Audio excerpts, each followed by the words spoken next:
And as soon as I pick this rod up, it's her. I just know it's her. It could have been anything at that time, but I just don't know. I just knew. That was one of the most scariest fights I've ever had. The Thinking Tackle Podcast. Welcome to the Thinking Tackle Podcast. Now, if you haven't already, you know what to do. Please subscribe so you don't miss an episode. Now, today we are joined in the studio by a man whose big-carp CV would be the envy of most carp anglers in the country, George Benos. It's lovely to have you on, mate. Thank you. And the first thing I want to ask you is, does more bait mean more big carp? Sometimes, yes, in my opinion. I've always been one that likes to use a hell of a lot of bait on a lot of we are venues. talking probably more bait than most people would consider was even, a thing, aren't we, at times? Yeah, mate. Yeah, definitely. I've always been of the opinion, feed them. Really? Yeah, like lots of bait in the right situation. Yeah. Lots of bait. But Yeah. I wouldn't just turn up to a water and absolutely fill it in and sit there and expect to catch. I think it's something that you sort of build up like over a period of time, whether that be like, a month, 2 months, a year, whatever. Yeah. And we're going to talk a little bit about how that approach has sort of profoundly affected the way your fishing is. Because obviously once you go down that route, it's so specialised, I think, that it probably shapes the whole of your angling, once you're into a baiting campaign. Yeah. Because by its very nature, it means you're probably going in the same swim again next week. Yeah, it does. Yeah, obviously, if you're using a lot of bait, then I do try and sort of build it up in an area. So, I mean, I don't know. I mean, like I say, I think with anywhere that I've put lots and lots of bait into, it's been more of an accumulation. So, like from the outside, I suppose it looks like it just turns up, fills it in, and expects to catch or does catch or whatever. But in reality, it's more of a build it up type of thing. Example, Roach pit we were talking about earlier. When I first started on Roach pit, I was using like handfuls of bait and fishing different swims every single week, and then that sort of builds you a picture. So the longer you spend on the water, you build your picture up. And then second year is when I really started to sort of bait, and that's to do that, I think you've got to fish the same area, because otherwise you're just dumping loads and loads of bait in different areas and probably going against you. When did you develop this method then? Like, it isn't the sort of thing that most people... I've never seen anyone put the levels of bait in that you do. Do you know what? Probably early on in my sort of fishing, really. Just, I think, come from the Lee Valley, and always been of that sort of opinion, like the more you put in, it catches them off guard. But then going back to when I sort of started more as a kid, you didn't have as many people using as much bait back then. Do you know what I mean? It's like you'd probably get people, a kilo bait was probably a lot, wasn't it? Whereas nowadays there seems to be a lot more people that have got access to bait and lots of it and will put it in. But back then I think it was more like you're doing something that others aren't, if that makes sense to you. And we just found, like, it wasn't just me, it was mates as well. We just found that the more we put in, we would always single out like the better carp, because it was more of a greed factor, and sort of catch them out. So it just developed from that, really, I think. I mean, that sort of precedent had been set, I suppose, over the years, but maybe by the likes of Terry Dempsey, who, they were rolling it on the bank at Darrant and putting it in as quick as they could roll it. The fish meal era of the 80s. So we're talking probably 90s, aren't we, when you're doing this? My era is probably but more it was rare mid still. to late 90s, really. Yeah. And obviously with me, it wasn't all boily, because I think the amount of bait that I've used in the past, you wouldn't be able to, number one, afford it, or if you were getting it for cheap or free, they wouldn't be able to afford you, sort of thing. So you have to mix it up, lots of seeds and whatever. So let's I want to dive into this way of fishing before we move on to some of the fantastic carp that you've caught doing this.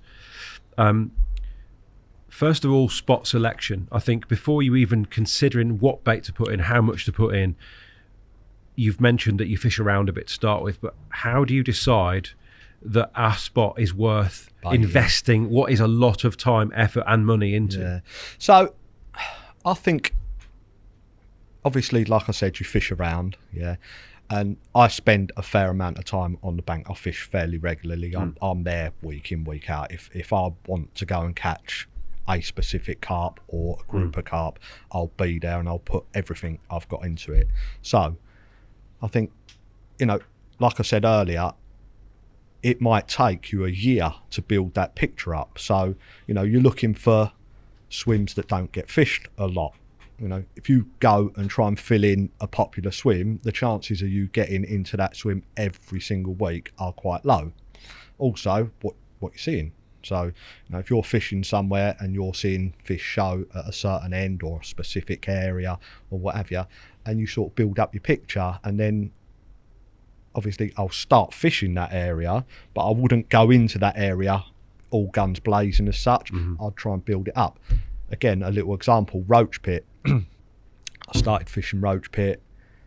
I fished around the pond quite a lot, and then throughout that first season, I think used copious amounts of bait. I used a lot of bait, but not in the quantities that you're sort of talking now. So I kept seeing them in a certain area, week in, week out. No one was really fishing that area, and I thought, right, I'm going to build a plan. It's too late in the year now. We're coming into winter, putting loads of bait in the winter. He's just going to sit on the bottom rotting. So it was more like, right, next year I'll try and build that zone, and that's what I did. I literally started with a bit of bait. We're talking March or later? Probably April on Roach, when they sort of started getting, a bit more active. So, I might start with a kilo or two, but then as you build confidence in that area, it sort of increases to the point where obviously we're putting in loads. Now, what encouragement do you need to take from the early sessions in order to think, yes, I'm doing the right thing, I'm going to commit? Has to be bites. It can't be a plan that you're going to see through. No, I think it's bites, mate. Yeah. Because if you're bait in an area and you're putting bait in, week out, and it's not doing anything, inevitably that's probably going to be sitting on the bottom rotting, and we haven't always got access to go and have a look to see if it's there. So it would be bites, mate. And so what makes you think that, is there a logic to this idea that, okay, I'm getting bites over a kilo, that means I can step it up and I'm going to get more bites? Is that the way you think about it? Greed, mate. Okay. Greed factor. So what we spoke about a minute ago, like, picking the right area sort of thing. If you're doing it in a corner of a lake which doesn't get visited very often, the chances are it's probably not going to work. Okay. But if it's a quiet zone which can't pass a lot, then because you're getting the traffic of fish there, the chances are if they do start getting on it, they will keep coming back. And in my opinion, with carp, like even the ones that are really tricky to catch, like when there's a kilo or a PVA bag of bait, them fish come in, they're like, oh, hold on, there's bait there, and they're a bit more selective. When you've got a lot of bait, and I'm talking shitloads of bait, like, you might be talking 50, 60, 70 kilo of bait, they'll come in and they'll pick around the edges, and then they'll keep, and this might take a few days, but eventually they'll just build up the greed where they almost let their guard down. That's the way that I sort of approach it on a lot of venues, not everywhere, but on a lot of venues. Now, does that mean then that the spot selection is clearly crucial, but it also needs to be somewhere that you're going to get traffic rather than residents as such, like a snag or, like you say, a corner? I very rarely bait snags, very rarely, and dependent on where it is, I mean, I'll probably stay away from corners, but then that would depend on the lake. So in your ideal world, we're talking about a neglected swim that's got access to open water.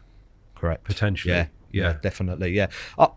I'd say as my angling's gone on over the years, I've definitely favoured more open water areas for big baiting. But I just find with snags, I think snag fishing sort of presents itself better with less bait, like a couple of mouthfuls. I mean? Yeah, because actually that's the difference potentially between fishing in their home and fishing somewhere where they're going to go and eat. It's more their safe haven, isn't it? A snag almost, that they'll live in a snaggy area, so therefore they probably don't need loads and loads of bait in that area, where if you pick an open water spot, for example, the reason they're going to stop is for that bait. Okay. Now, in terms of, let's talk about the meat of this. When you've had the encouragement, you're getting bites. How do you step it up? Do you step up in stages, or do you suddenly go wallop? Stages. And the type of bait that you're introducing. If money were no object, would it always be boilie? No, definitely not. No, definitely not. I think boilie is good, obviously, but different carp want different feed, don't they? And dependent on what time of year as well, I find summer months are really good for seed. Yeah.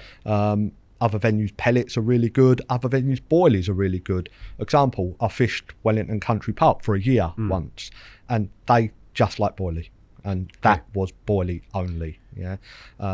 Other places, seed has probably outfished boilie in the long run.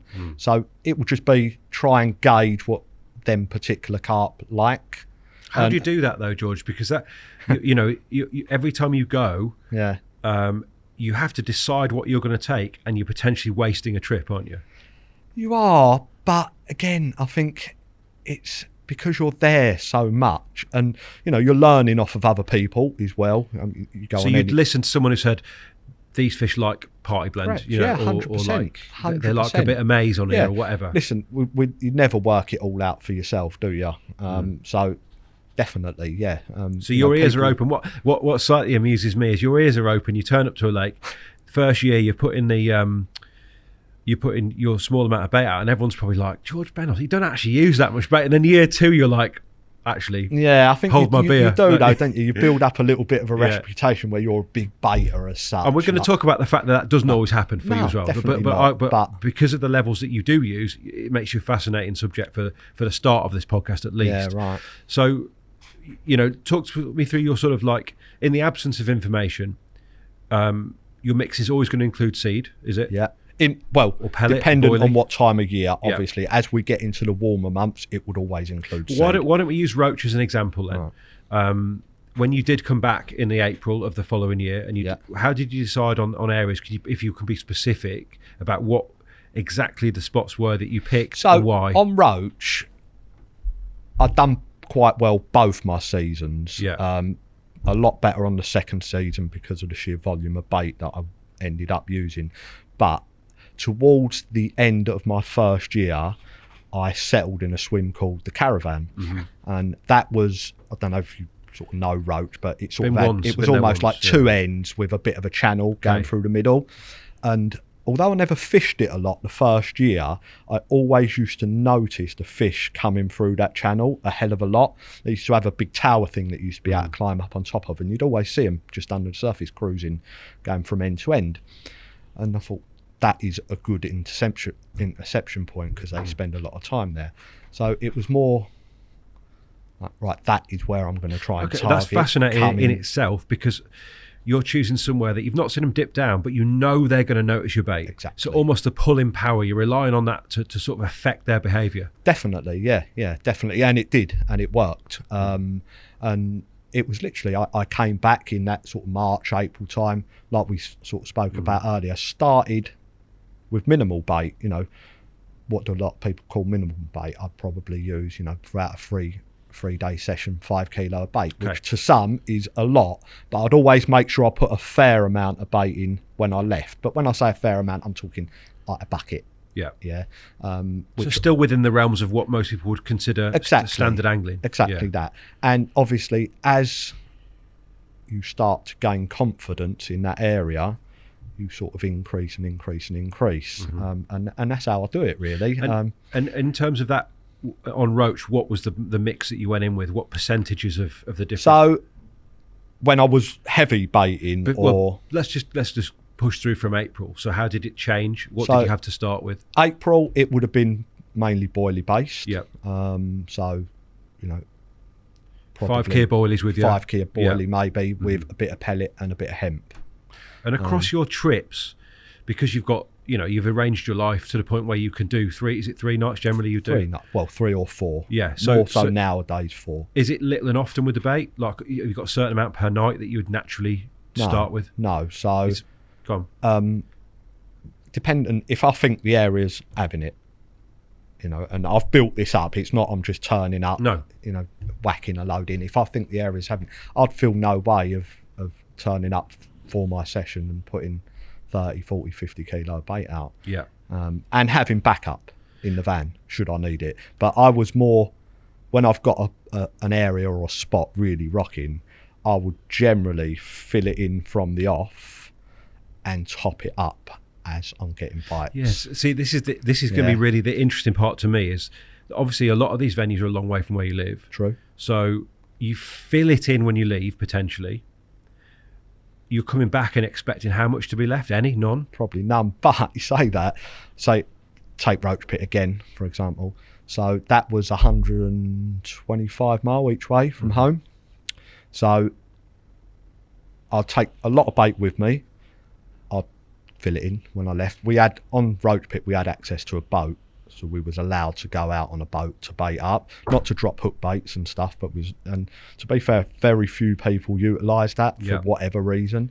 So I'd have a lot of backup bait which I'd put out before I left, and then if I felt I needed to, I'd come back midweek. Would you? Just to bait up. What, and are you able to see the deck when you're out there on the boat? Can you see what's out there? No, too deep. I couldn't see it. It was too deep. It was like sort of 10, 11 foot. Although that's an interesting thing. It became deeper as well. You heard this. It's, the area on Roach was quite soft at the start. And I think it started, if I remember rightly, it was about 10 odd foot. And then towards the end of the summer, when I'd been sort of baiting, it ended up at good 2 foot deeper. So it was mad how they sort of stripped it down. Like, it was mental. I mean, but that's onto gravel? It went through clay. layers. It was weird. So it sort of started soft and it would be a little bit clayey. And then it went to a layer which absolutely stunk, like a silty layer, but you're still getting bites. And then it went to a sort of a gravelly area. So, yeah. Unbelievable. Mental. I mean, I've never heard of that. Like when you see like carp holes, when you see like Scotty's podcast videos and stuff like that, and they sort of dig holes. I can only imagine it was probably much like that. Did you was there a point where you thought, hang on a minute, this is changing, I wonder if it's getting deeper? And then you pop the marker up and you're like, but to be honest, I would always pop my marker up, because the way I used to fish Roach was I'll turn up when you're on it, and obviously you've got a spot rocking as such, like, so I would turn up, go and make sure my swim's free. I'd walk around with my kit, so I'd push my kit round, bang the marker out straight on the spot. I'd count it up, that's it, and then I'd go around, get my boat, go to the nearest car park where I could load the boat with the bait, rowed it back to my spot, put my bait out, and then just go back into my swim, leave the boat with me and bait up. So yeah, I was noticing it was getting deeper as pretty much you're having to pop the float up. So when you what sort of spread are you looking to achieve? Because obviously all of these things, I presume you're fishing at least 2 hook baits on the same spot if you're going to all this effort. Yeah, definitely. So your campaigns end up centering around a spot.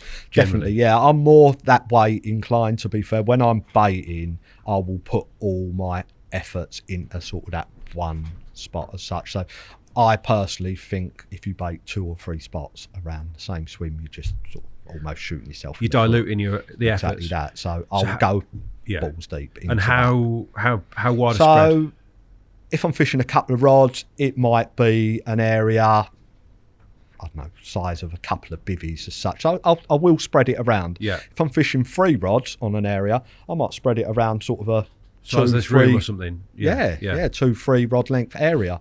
It's not just literally tip it straight onto a little dinner plate. So get it spread, get them moving about. I mean, it's Roach, is it? Where there's the pictures. I don't think we got them across, but we'll put them in of the famous shots of the big boats full of. Is it maize? Is it? No. So on Roach, that was during the close season. That was on the second season, like we spoke about earlier. So it led up to that, and I was getting lots of bites before that. But then Alan Cooper, he used to shut it when they spawned, and he used to shut it for a month or so. So during that close, that's when I really sort of hit it hard with bait. So every week, so basically 4 trips down, I'll turn up and like the effort that's involved in sort of doing that is mental, because it's 4 trips. You're going 4 times a week. No, 4 trips in total. 4 trips. So once a week. Yeah, okay, got you, yeah. And so I'll give you a little insight in what it took to fill. So I'm presuming prep alone takes mental, time, mate. Mental. You was literally, for that week, you was boiling bait. So I'd literally, to fill one of them big boats up, it would take 18 20-litre buckets of seed. Okay.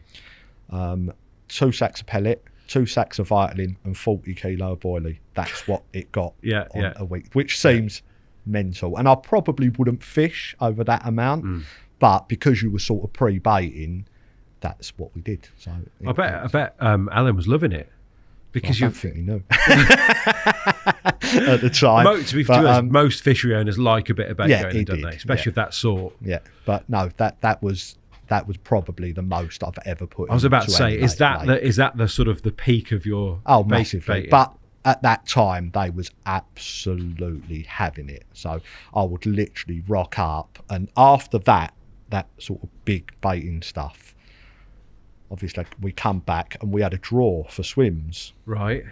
And funny enough, that first night that we did, I didn't get the swim that I wanted.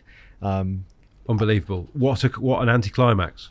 Big time. Yeah, big time. But I fished quite close to it. Okay. But the guy that, I can't remember who it was, but the guy that did go in there didn't catch. Presume he didn't fish your area? I mean, no, I'm pretty sure he didn't. Right. And he probably wouldn't have known my area. I mean... So you kept it quiet? Oh, 100%. It wasn't a case of, George is doing this, let's leave him to it.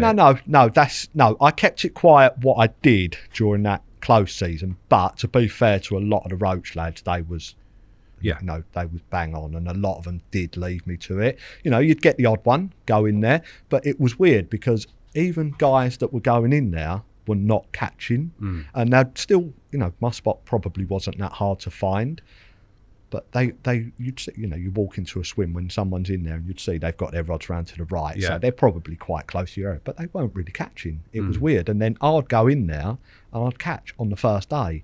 So after that initial sort of 4 hits of bait that I'll give it, that's when it was really going off. So rocking, absolutely having it. So I would literally turn up, and this is no lie, there was quite a few times I'd do what I said earlier. I'd, you know, walk round to the swim, put my marker out and stuff like that, and I'd go back to the van, load my buckets of bait into my van, and I would give it a whole bucket of, and we're talking the 20 litre big tall ones, 20 litre bucket of hemp, a 20 litre bucket of pellet, and a 20 litre bucket full of mixed size boilie, right? And a couple of times, the fish, you would actually see them following the boat, right? And this like is the no lie. Piper of Hamelin. Exactly, I'm not lying. You'd see them, and you'd put the bait in, and that's a lot of bait. I mean, what's that? That's got to be close to 50 kilo of bait, I suppose. And this happened for about 6 weeks in a row, where I'd do exactly what I just said. And by lunchtime, I'd have 3 bites. Wow. So you're catching fish over bait there? Oh, massively. Literally, by lunchtime, you've had 3 bites. How's that happening? Why is that happening? They're obviously not eating all your bait, are they? And then the hook bait's the last to go. Exactly. It can't be. And that goes back to like the greed factor thing, which I was talking about earlier. I think because there is so much bait and they're so conditioned to just coming in and smashing your bait, they're coming in and they're just feeding. Feeding. And obviously they're picking your hook baits up. Do you think it's that what you're aiming to do largely is to give them the confidence that, because most fish will feed and not be caught most of the time. Yep. So every time they then revisit, their confidence, isn't it? And that's what baiting's all about, isn't it? Baiting is all about building up, you know, pre-bait. People that pre-bait swims are to build up the fish's confidence, and essentially that is what you're doing. You're building up like the fish's confidence to the point where they just cannot leave it, and you do end up picking out a lot of the better fish when you do that. Even the odd, like the so-called odd uns, would you still catch those as well? 100%. They're not the people might describe as not bait fish or whatever. You'd be disproving that, mate. right? Yeah, definitely. I caught some on Roach Pit again. I caught some of the real rare ones, like and yeah. So 100%. Let's see some pictures, George. Actually, while we're on the subject of roach, like what when you were catching these fish, did the patterns of the captures, you know, were you picking big uns out from the start? Did they build towards the A team? Like, how did it all pan out?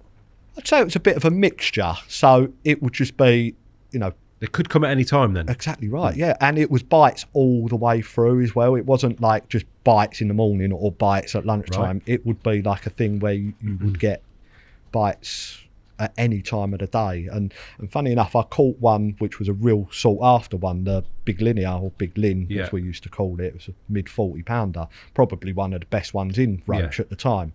And one of my mates, Shane, he had gone up on this tower which I was talking about, and he went, "There you go, that's the one." Yeah, and he actually was up the tower, and he was like, "I've just seen that come up off your spot." Yeah. And I was like, joking. And literally 5 minutes later, caught it. And you mentioned off camera actually about these 7 fish that were me and one of my other mates, and a little group of us, we used to have this little thing. We used to call it the Magnificent 7, like the sort of better ones out of Roach. And in that you had that one, you had barbs, you had yellow, the hawks, blah blah blah. And in the end I managed to catch 5 of them. And this is over 2 seasons? Over 2 seasons. I had 2 seasons on Roach, and then, you know, there was a couple that I didn't have, although I'm pretty sure I lost that yellow. Mega fish. But shame. It weren't to be, unfortunately. No. Did you find, did you catch more of the A team when you started baiting? Or 100%. Yeah. Second season, yeah. Okay. That's a horse, That's the horse. Funny enough, I had that one on the first season, close to the area that I started baiting, but that was actually over a much smaller amount of bait, that one. But but no, definitely when I started sort of really putting it in, that's when. So there's no evidence of, like, let's say a baiting pyramid where the bigger, more dominant fish push the others out or anything like that. These sort of theories that have abounded. No, I don't think so, You're mate. Still catching like 12-pound commons every now and again. Yeah. It's just whatever comes along, isn't it? You don't single them out, obviously, that way. It's just they're in reality, you know, when they're doing it like that and eating through that amount of bait, mate, there's probably loads of them down there, isn't there? What would you imagine it looks like on the bottom? Like craters of Mars, I reckon. To be fair, sometimes I'd love to actually go out. I mean, there you must have actually seen it on some waters, I guess, what your spot looks like. Oh yeah, on waters that you've got access, like, and they dig them out, mate. Even gravel areas, they dig them out. Yeah, I was kind of thinking of what it must look like when they descend, when the fish are there mob-handed. What? Oh, I've never seen it like that, actually, when the fish are actually on me. No, like it must be amazing, but, though. Oh, mate, it must be, you know. Did you catch Shawns? I didn't. Oh, no, I didn't know. I was just going to. To be fair, they were the 2. So Shawns and the yellow, were the 2 out of that list. So I didn't catch. The 5 that you did. So you had barbs. Had barbs, horse, big lin. I can't remember them all now, but Was the mug in there? Was that? Yep, mug. Yep, I had that. And to be fair, that mug, that is snubby nose. Yeah. That was from a different swim. That was like the old big one, wasn't it? Like it was. Back in the day, I think that used to be called Atlas. Right. And then it's for some reason crazy looking carp, aren't they? Yeah. That one was quite unique. That one. But mate, they was at the time. They was probably the best carp. I mean, that doesn't look like any of the other big ones per se, does it? But there were others like that, though, weren't there? There were, yeah. They were just so unique, weren't they? Lovely carp, and very lucky to have fished it as well, really. Yeah, at that time. Yeah, because they can't have been that long later. They were all gone. It was the year I left. Was it? So literally, I sort of had my ticket the go. Best of the last of it. Yeah, that was it. That following year, that new season, they all started turning over, bellying up. Yeah. Shame. Yeah. I think I have a couple of questions that are pertinent to that, though. First of all, is you're obviously very used to it, but for most people, simply fishing over that amount of bait from the off, you'd be questioning, you know, how you're getting bites so quickly. So are you matching the hatch sort of thing? Are you looking for your hook baits to stand out? How are you getting bites over the top of 50 kilos? Again, it depends where you're fishing, obviously. Roach, I was matching the hatch. So I was fishing pop-ups. Yeah. So obviously you're standing above where a lot of your bait is. But that was corkball pop-ups. So I had pretty much all my carp on corkball pop-ups. Did you? Yeah. What, high pop-ups or? No, just hinges. Yeah, at low the time. hinges. So inch and a half, I suppose. Probably quite a short hinge quite in a way. shortish. Yeah. Well, and is that a concession to the fact that you know that they're going to be clamped to the bottom to a degree feeding? Or it's just what I was confident in at the time. I don't know. At that particular time, I was probably under the impression that a pop-up would be better hooking potential than maybe a bottom bait. And if you was using a bottom bait, it might sort of might take you longer to get a bite as well. To the bottom. But obviously, it kind of did what you'd hoped it would do if you're getting bites before they've eaten the whole lot. 100%. And inevitably, there is no doubt in my mind that I was getting bites way before they had eaten that whole lot. Because if you can put 50 odd kilo of bait in and have 3 bites within 5-6 hours of being there, they definitely haven't eaten everything that you've put out, especially if there's seed involved. Absolutely. Yeah. I mean, from what I've seen on the underwater stuff that we've done over the years, if you've got a bottom bait on and certainly match the hatch like you describe, you have to wait for them to put their mouth over that bit at the bottom, really, in order to get the bite. Whereas at least with a pop-up, it's visible, it's up there, exactly and perhaps they're singling them out, aren't they? Because it's a little bit higher. I mean, again, go back to like underwater videos when they've got bright colours on and stuff. They literally home into them, don't they? Yeah. And I suppose it was the same with that. Yeah, but you were never tempted to go down the bright. I didn't on Roach. No. Roach, it was all corkball pop-ups. I mean, hand rolled your own. I used to roll them myself. Yeah, I used to roll them myself, and at that time they were black. They were black boats back then. Yeah. I wonder sometimes if black doesn't stand out a bit more. Quite possibly so. Yeah. But then other places I've fished, I've used bright ones. Wellington Country Park, I was still using black bait at that time, but I'd always fish over yellow. Right. And it worked. It's just, I don't know, it's you just get feelings, don't you? It's trial and error sometimes and whatever, but inevitably you build up your own picture of what is going to work, and as soon as you get a bite, like that confidence just goes sky high, doesn't it? Yeah, of course.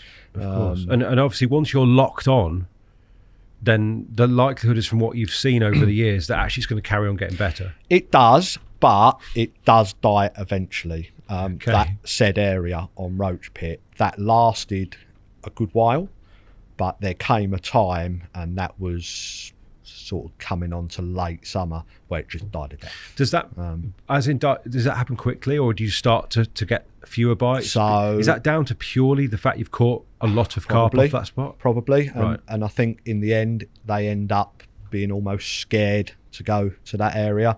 So Roach Pit again, it probably went, from having, I said earlier that there was a 6-week period that I was getting like 3 odd bites a morning almost sometimes.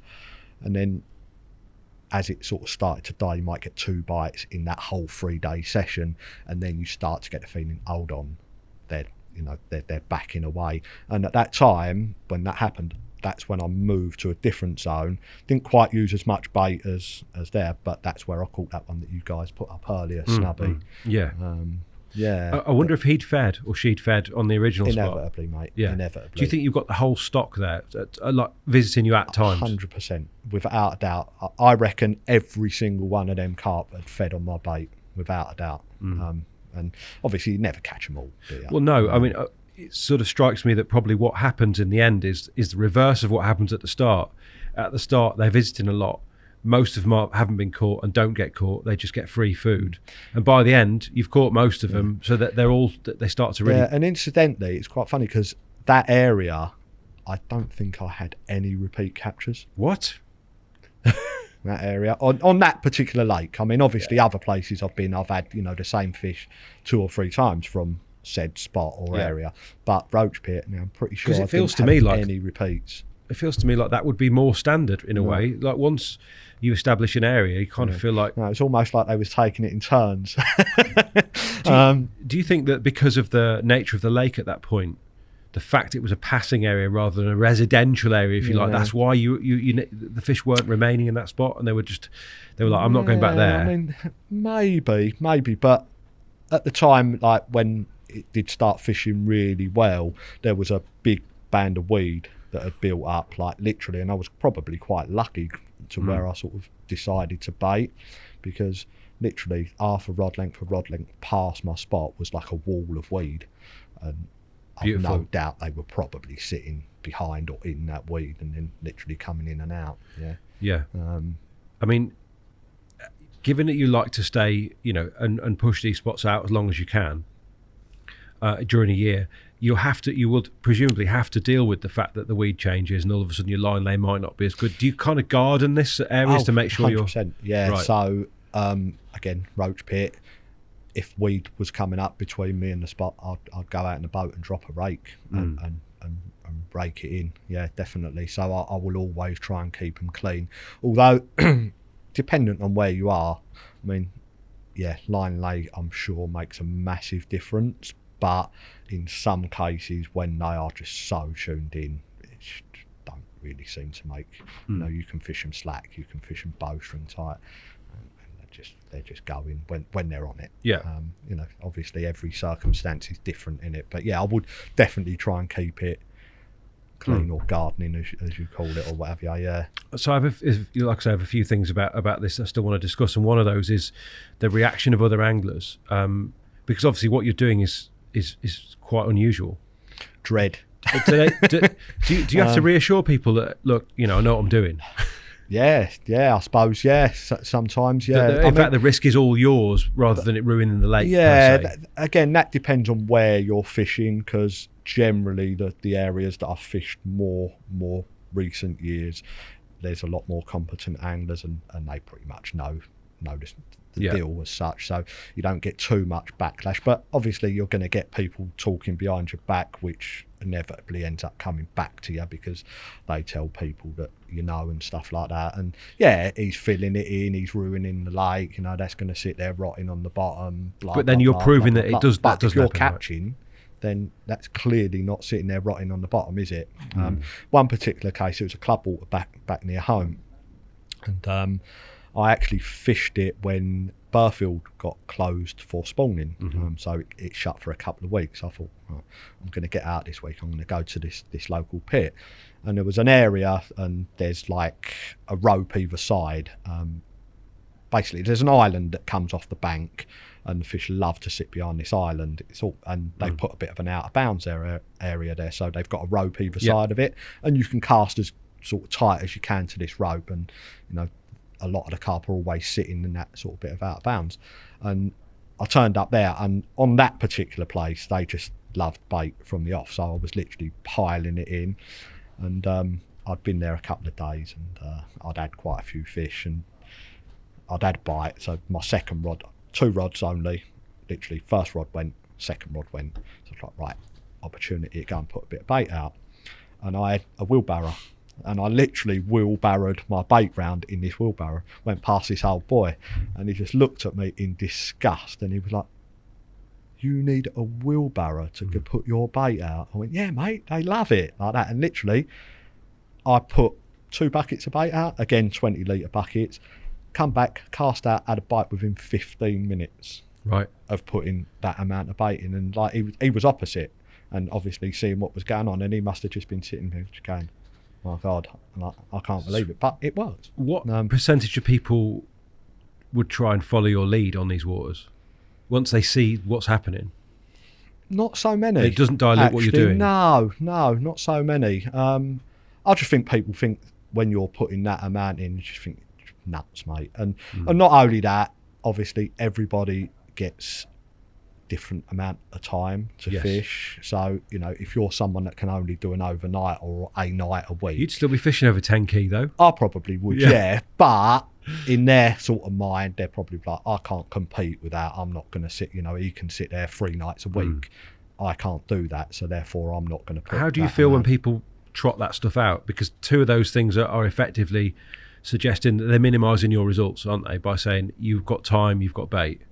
Well, yeah, more bait than I've got. Yeah, but then you're always going to get that. Do you have to be thick-skinned to do this? Yeah, definitely. Yeah, sometimes. But like I say, most anglers are good as gold. Do you think it's become more accepted now? Yeah, definitely. Yeah, I think going back sort of 10, 15, maybe even sort of 20 years ago, it was really like frowned upon, like if you was turning up on a water and putting loads of bait in. Did that mean you had to be more clandestine about it, or have you always been open? Oh, no. Right. I like to be sneaky as well. Because I suppose it's a big investment, isn't it? Yeah, of course it is. Yeah. And it's like you say, I think a lot of what you get by certain people is like, here just sit there 3 nights a week, shitloads of bait, bore them out, which in a way you probably do, but on the other hand, they don't see the effort that goes into the whole thing. So, when you're not at the lake, you might be spending 2, 3, 4 nights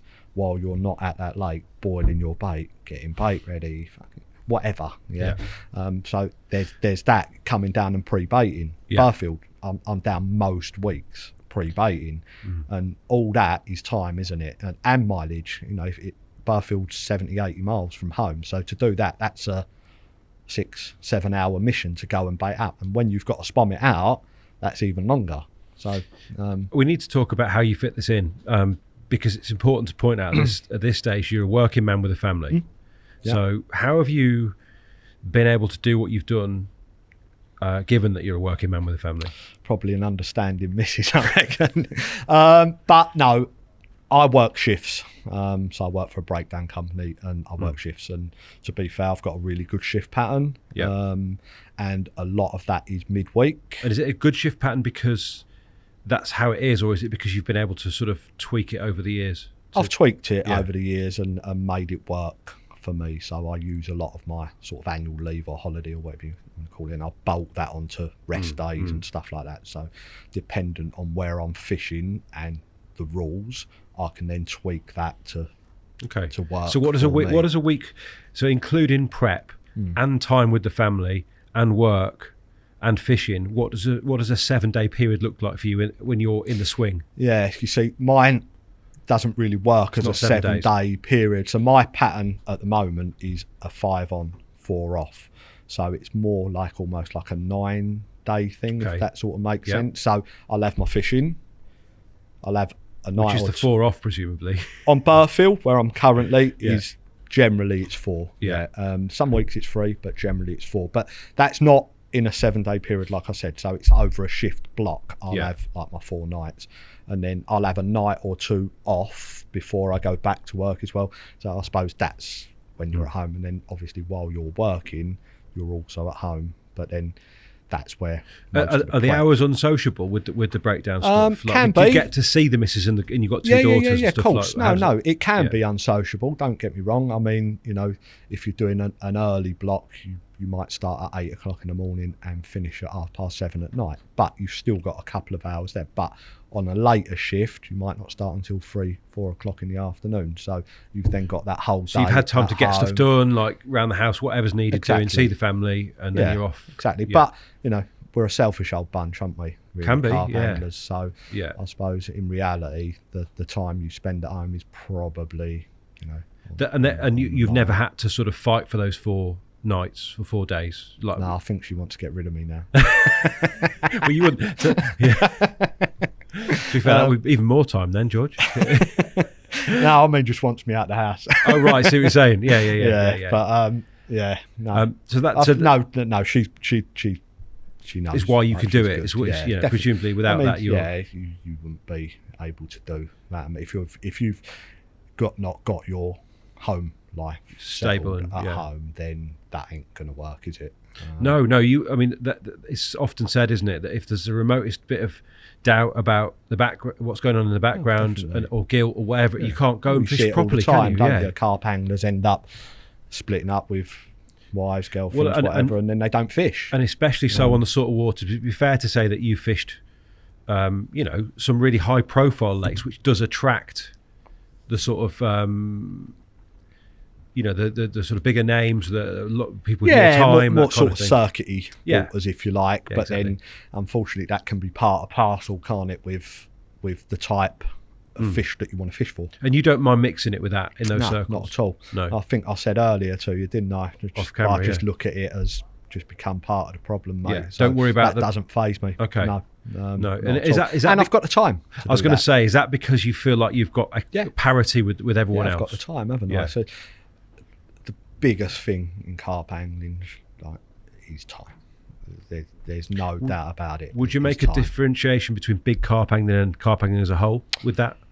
For big carp angling, definitely time. Carp angling as a whole, probably not. You can go day ticket fishing and fish days and literally do really days, well, no doubt. But to single out big carp, especially ones that don't come out a lot on circuit type waters, you're fishing against anglers more than you're fishing. And has that been a choice, George, that you've made over the years to go to the circuit water route? It must have been. No, I don't know, not by design, but then I suppose the carp that you want to go for, because they're well-known carp, that's just part and parcel of it, isn't there? I mean, we'd all like to go and fish an 100-acre gravel pit with a 50 or a 60 pounder that no one knows about, but in reality that's probably not accessible to most now.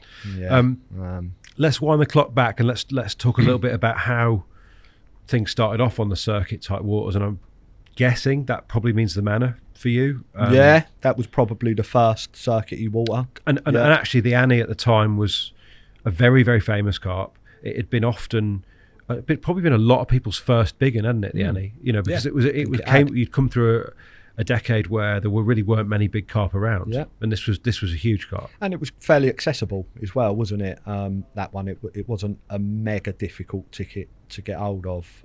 So we're talking not too far from you, 30-40 mile from where you are in the Lee Valley. The manor from me, about 30 miles. It wasn't a long drive. It was literally a half an hour drive at the right time. And were you a big carp angler at that point? I'd say not. No. I think that was. I'd caught other big carp, and I think I had the taste for that big carp angling, which is obviously why I wanted to go and fish the manor. But I think that was the first real sort of 50 pounder, if you like, that I went to target. One carp is the one that I wanted. So you'd made a decision at some point there, I'm going to fish for a 50. Yeah. And that's the only reason you went there, isn't it, really, I guess? Pretty much, mate. Yeah. Not going to lie. Yep. It was a big carp. In my opinion, it was quite a good looking carp. Obviously, sort of comparisons with Basil in a way, that's the shape and the scaling and all that. It did. A lot of people did compare it with that, but I liked what I saw, and how did you think the fishing would go, and how did it go in terms of what was needed to do to catch that fish? So, manor at the time that I've fished it, and I think I started on the manor around about 2006. Did you meet Dovey on the manor, by the way? Was That's that where we met? Yeah, so little boy. He was for a kid, literally. He was, and it was quite funny actually, because I always say this to everyone, but his mum wouldn't actually let him fish if there weren't adults on the lake. So whenever he wanted to go fishing, he'd always ring one of us, because we'd always be there. And he'd go, "You down?" I was like, yeah. Mum, George is down. Is it all right if I go fishing? So it was brilliant. So we always used to rip him for that. But so that's where we met. But in terms of the fishing, did you see the Annie as a fish that needed bait? It was obviously been a big bait I eater, think hadn't it? the whole manor stock, the history bait, to be honest with you, and that, funny enough, we talked about seeds and hemp and pellet. Manor was boilie, pure boilie. And you're talking historic as well. The bait wars eras, like the mainline versus Nash era, like Derek. At that time, the manor was more Nash orientated back then. It had its mainline with era, Derek Ritchie, that's it. And I was a little bit after, but with the manor, you had everyone put a lot of bait in, but it was there. It was because, again, I had time, and at the time that I fished it, it was quiet midweek, so I'd more often than not turn up midweek and there'd be like one other angler, which nowadays is unheard of, isn't it? Most people are out midweek, so busy at the weekends, but by all accounts, massively busy at the weekends, but midweek, like quite quiet. Like I said earlier, they used a lot of bait, but what is a lot of bait to a lot of anglers? 10 kilo. Probably then it was, wasn't it? Yeah. So up it. So instead of and that was your mindset then. Even. So on there, when I had nailed down an area that I really liked, and that was in the middle of the pond, incidentally, in a swim called the Flat, I believe, and I would turn up to the manor with 40 kilo boilie. 18 millers or like a mixture? Mixed sizes. So I'd have 10s, 10 mil barrels, 15s, and 20s. And from the off, again, this is only when you've got your area of rocking. So from the off, I would literally catapult 20 kilo of boilie out, and that would be my starting point. And I'd top up with 5 kilo pretty much, not every bite, but if you've got 2 or 3 bites in an afternoon, that evening, top it up with 5 kilo. And obviously you're having to catapult all these different sizes out at different times, aren't you? The bags must be separate. Yeah, so separate bags. So you'd literally just load 4 bags on the top of your barrow. You put all your kit on, chuck 4 bags on the top of the barrow. Again, pop the marker out. It was only short range work. So when you start catching, are you feeding a particular type of boilie at that point, like a size, or do you continue feeding the mixed sizes the whole time? Mixed sizes. Opinion for that was just give them lots of different sizes. Obviously, suck rates, blah blah blah, is all different. And on there, I caught most of my fish on little barrel pop-ups. Again, they wasn't like hinges or anything like that. I think, if I remember rightly, it was just like knotless, not blowback type. Yeah, because we're going back a bit, aren't we? So and that was mainly what I would fish, but and that's what most of them come out on. Did it help that the culture there was baiting? Like in a way, you probably weren't that dissimilar to what's gone before. I don't know what was happening at the time though. Yeah, I mean, the culture on the manor was definitely baiting. So you didn't stand out on that occasion? I think I probably stood out because I just upped the ante. Yeah, okay. Yeah. So instead of it, like I say, if someone was putting 10 kilo out, I'd put 40 kilo out. And where were we at this point in the Annie's life? Because at one point it went right down in weight, didn't it? It was in trouble, £29, and then went back up bigger than ever, didn't it? From what I heard, it had been. They was under the impression I was after that, So I think it had been tethered. That's right. And it dropped right down, and then obviously it. But then recovered to be its biggest weights ever. And to be incidentally, when I eventually did catch that, I caught it at its biggest ever weight. Right. Ever. Biggest ever weight. What was that? 59s or something? 59. 59. 59. 12 in January. Right. So it's a winter capture. Do you remember the session? Well, yeah. So that was actually a lead up to a baiting campaign as well. Funny enough, and I picked a different area. It was at one end of the pond, and that particular year, we had a really cold one, and it iced over for quite a long time. And I think I started baiting that in around about October. And I'd just go 5 kilo, like not copious amounts because we're in cold period. So I'd literally turn up, different size every time I'd go down, but it was every 2 days. So relentless, every 2 days, after work, before work, whatever, dependent on. And that's irrespective of other anglers, is it? Or there was very few weren't fishing mate. That, right? There was very few, and I think there was one other angler that did a fair amount of time throughout the winter, but he was always elsewhere. He was at different swims, so it wasn't really affecting him. And to be honest, a lot of the time he didn't know I was there. Because I'll walk around the back or whatever. Yeah, just not disturb him, sort of exactly, thing. Yeah.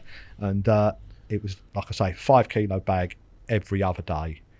And even when it froze up, incidentally, the whole lake was frozen, but because there was so many birds sitting above where I was baiting, more often than not, that little patch would be ice-free, and you could literally roll them into the just bowl them across the thing. Onto the spot. That was mad. That's crafty, mate. You're not even hearing them go in, are you, at that point? Mate. Like, it was so close. I mean, if I remember rightly, it was like 2 or 3 wraps out. Yeah. It was literally an underarm flick to the zone. Manor was very bowl-like, and it sort of deepens off really quick. And funny enough, when I actually caught that one, again, where I said earlier it had been frozen for so long, it was January, I think it was January the 24th, 2009, I think I caught it.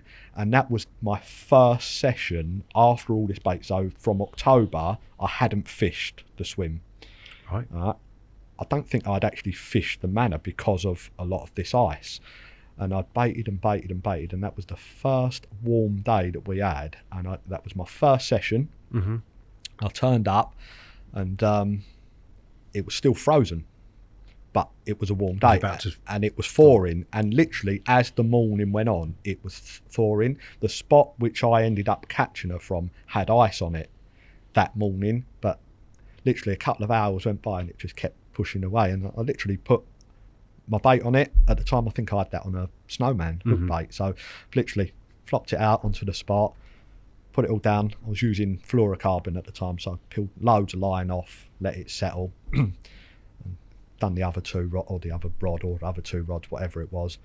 And by this time, there's like people walking down and stuff like that. I just got carried away, forgot about the rods. Started cooking a breakfast sandwich for one of my mates, and we're sitting there. I've literally cooked him a bacon and egg, and he's like eating his bacon and egg, and done myself one. I was just about to take a bite of this bacon and egg, and I've looked down, and the line on that rod was bowstring tight. I was like, fuck, I ain't turned the buzzer on. Like, run down, pick the rod up, there's a fish on. And that was it. Like, I'm playing the fish, and the boys at the top can see it, because it's really high banks. Like I said, it's quite bouldy, but because I'm on the bottom and I haven't got any like polaroids. Are they feeding back to you? They shout? No. So I'm murdered when I've got a fish on. I don't really want. You've got in the zone, talking. Right. Yeah. Like, I'll tell you to shut up if you start talking to me. I'll like, go away. But they could see it, and the only bit of advice I got was go easy on this one, George. That obviously, but you knew, at that point, and yeah, it went in the net, and that was the first bite. And I think I'd been on there that morning probably 4 or 5 hours. So literally after all that baiting, one single hook bait, hadn't put any bait on top of it, and the first bite. Do you think, without making it too much of a caricature, do you think the fish was waiting for food? I think it had constantly be coming back and feeding on that area. So probably, yeah. And let's pop that one up. So obviously very famous, the amphibian, very famous carp. It's a manor. Pretty sure we grabbed that one. We'll pop that one in then. We'll pop that. That'll be on screen now. But very, very famous carp at its biggest ever weight. And did that sort of fuel the thirst for? Because you've gone on and caught some of the biggest fish in the country, consistently. Did that give you the extra kick to pursue fish of equal size? Yeah, defo. Because there weren't. I mean, that must have been one of the biggest fish in the country at the time. I think it was, mate. Yeah. I mean, no doubt there was ones that probably didn't even know about as such, but yeah, I think that was one of the biggest. Would have been top 5 though, without doubt. Sure, 100%. Yeah.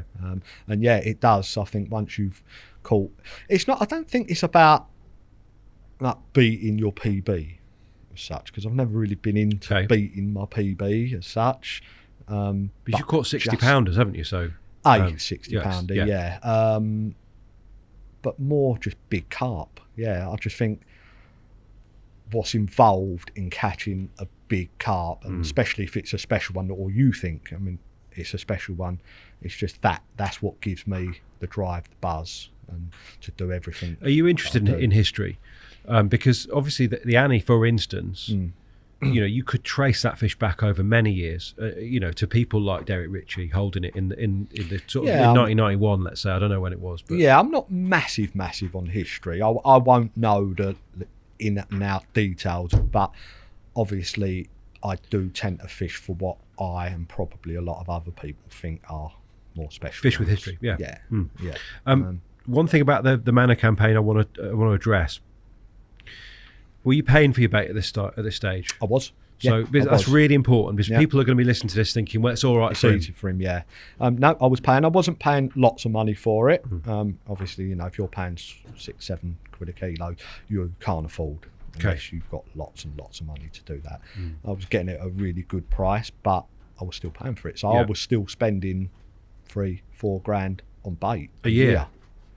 Yeah, which is obviously a big investment when you're paying that. And you have got a young family at that point, presumably. Is that 20? Yeah. What you're about to have, I guess. Yeah, I think they came very soon. So they're 18 now. So 2009. Yeah. Yeah, it's about then. So you're paying for the bait, which is crucial, I think, to point out, because I don't want this podcast to exclude anybody. What I'm saying is, you have made sacrifices, George, whether it's lifestyle, whether it's money, to be able to afford the time and the bait to do this. Definitely. No one's given this to you on a plate. And even now, I mean, you talk about your pellets and your seeds. I pay for them. You're not getting them for nothing. All right, seeds are cheap. Cheap anyway. And especially if you boil them yourself, a 25 kilo sack of pigeon conditioner will make probably over 50 kilo wet. Yeah. So, and if you could never get another free boilie as long as you lived, would you still include them in your mix? Would you buy them again? Yeah, would you drop them out? Would you just fish tigers and seed? I'd include them, mate. Would you? Dependent on water, obviously. But if I thought that I would be at an advantage using boilie, I would include it. Perhaps I wouldn't put quite as much in. If you had to pay, a shop price, what is it now, 12 quid a kilo? It can be, can't it? Yeah. You're obviously not going to be turning up at a water with 40 kilo of bait every week. Unless what about in terms of chops, crumb, that kind of thing? Have you tried? Chops, make it go further if you like. No, I generally don't chop or anything my bait. I tend to mix the sizes. Do you still? Yeah. Still now. Yeah, still now. So any bait company that I'm sort of with or involved getting with, bait from, I will ask for different sizes. At the moment, if you're allowed to mention it, I don't know, mainline bait. Yeah. I'll get every size that they do. So and that's sell, isn't it, at the minute? Sell for me. Why that kind of bait? And has that been the way you've generally fished, like that? The kind of I don't know what the sell is, but it's not a fish meal. So no, it's not, and that's quite a new one for me actually, because I've always been more of a fish mealing type of person. But I suppose with my current water now, Burfield, they do tend to like a nutty type bait, and I know that she or the Burfield Common like sell, and that's probably formed that decision. I mean, we're going to talk. I had initially thought that we'd cover Burfield quite quickly within this podcast, but I think now it feels more natural to do it at the end, to sort of catch up with where you are with your fishing. It's just fascinating already to me that you're already bait choice, even bait choice is dictated by what that carp has eaten in the past, or would seem to be happy to eat. That's obviously not the only reason. Circumstances, whatever, have led to that, and hopefully with that decision, it's a lifetime one. No, I mean, but if you were going to choose a mainline bait, it was that one because it's been caught 100%. Is what I mean. 100%. Because it's been caught on it, I know she likes it. And that's enough, isn't it? Right, we actually have had a bit of a wee break, George, and in that time you have airdropped a couple of pictures which I think we need to look at, because it gives a little bit of an idea about what your baiting looked like at its peak. Tobes, let's fire them up, because they do really put some context on what we were talking about. So tell us about this shot here, George. What's going on? See, that was the heyday at Roach Pit. So that was one of 4 boatloads in the end, 1 per week, that it got my zone, which we were talking about earlier. What's in that one then? Talk us through. So what's the dark one's boilies? That's boilies, mate. Yeah. So like I said earlier, really, to fill that boat up, that took 18, 20 litre buckets of, I call it jollop, but it's pigeon conditioner. It's just our nickname for it. Can I just, before we go on from that, the way you prepare your pigeon conditioner, is it jollop because it ends up quite sticky? Correct. So how do you do that? So without giving it everything away? So basically, I will boil it, bring it to the boil, and I like that when it goes almost like congealed, so you pretty much bringing the sugars and stuff out of the seed. So it's fermentation, do you think, more or less? Yeah, I mean, do you add anything to encourage that process, like a sugar? I have got a couple of little bits that I add to it. One of them is basically CSL, and like an active CSL, and one other thing that I tend to add. But and that pretty much speeds up fermentation. Although, I mean, obviously in this lot of baiting, it was you probably aren't. You're not fresh. You're not giving them quite the sort of top notch like bait that you'd fish over, or no. I mean, obviously you've got a bit more rough and ready because you're baiting up in the close season with it out as well. Like that amount of bait, I don't think many people would be able to afford to do that all in whatever boilie, pellet, emp, whatever. But so you're just basically anything. I mean, the pigeon conditioner, you're not going to give it the full treatment, or are you still giving it the CSL and stuff? for this. In this, oh yeah, I'm still giving it because yeah. I mean, obviously there's a week's gap in between your baiting. So if you're boiling a lot of that and adding your CSLs and stuff, then it's already getting it rocking, isn't it? So by the time you come round to fishing baiting with it, it's already sort of starting. Do you want it bubbling sort of its own accord, like that kind of the gas is being released? I love it when it's like that. I think that's when it's at its best, to be honest. And a lot of the time you pull the buckets off and it's bubbling. Incidentally, one time I used to prep it I used to put it in one of them big blue feed bins with the click lids on them, like they use at like farmyards and stuff like that. And I used to carry one about in my van, and I used to have it full of that, and it was just to have spare. So when you instead of having tell it me in plastic, it was like secured somehow though, George. This is the story, right? So I used to carry this. I never strapped it down. It was so much weight in it. It was fine, like, and I'd still go with my 2 or 3 buckets, and if I used that throughout the session, I would then go back to this big container and obviously scoop more into my thing. And it was at Burfield, funny enough. It had been in the back of my van, and it was during the summer, so it was quite hot. And I've gone back to the van. I'd already used my 2 or 3 buckets or whatever it was. I'll take a couple of buckets and I'll fill them back up, and I've got a bit more bait to put out. So I've opened the back of the door, like I've gone in, and the old bucket just looks a little bit on the swollen side. And these are big, thick blue buckets. Like it takes a bit to expand them. Didn't really think too much of it. As I've like done pop the lid. If I'd have had my head over it, it would have took my head clean off. Like it's actually put a dent in my roof, like where it came with such force, and it smacked the van roof. Like and the particle. The particle flew out. It had gassed up, and obviously it can't breathe in one of them things. And where I'd added all my little bits and obviously speeded up the fermentation process, it was like it didn't come out, but the lid just it blew the lid off. As soon as I let go of the clicker, like what secures it down, the lid just literally like an atomic bomb, like hit the roof of the van, and it would have 100% knocked me out had it have hit me. Like, I bet you were extra confident with that stuff though at that point. Yeah, that's when it's at its best. I mean, I've used that seed before, where I've had it literally in buckets for 18 months. Okay, so you don't mind it going rancid? I do now. Almost. Right. I do now, but I think there was a picture which Toby put up a minute ago with a wheelbarrow. Yeah.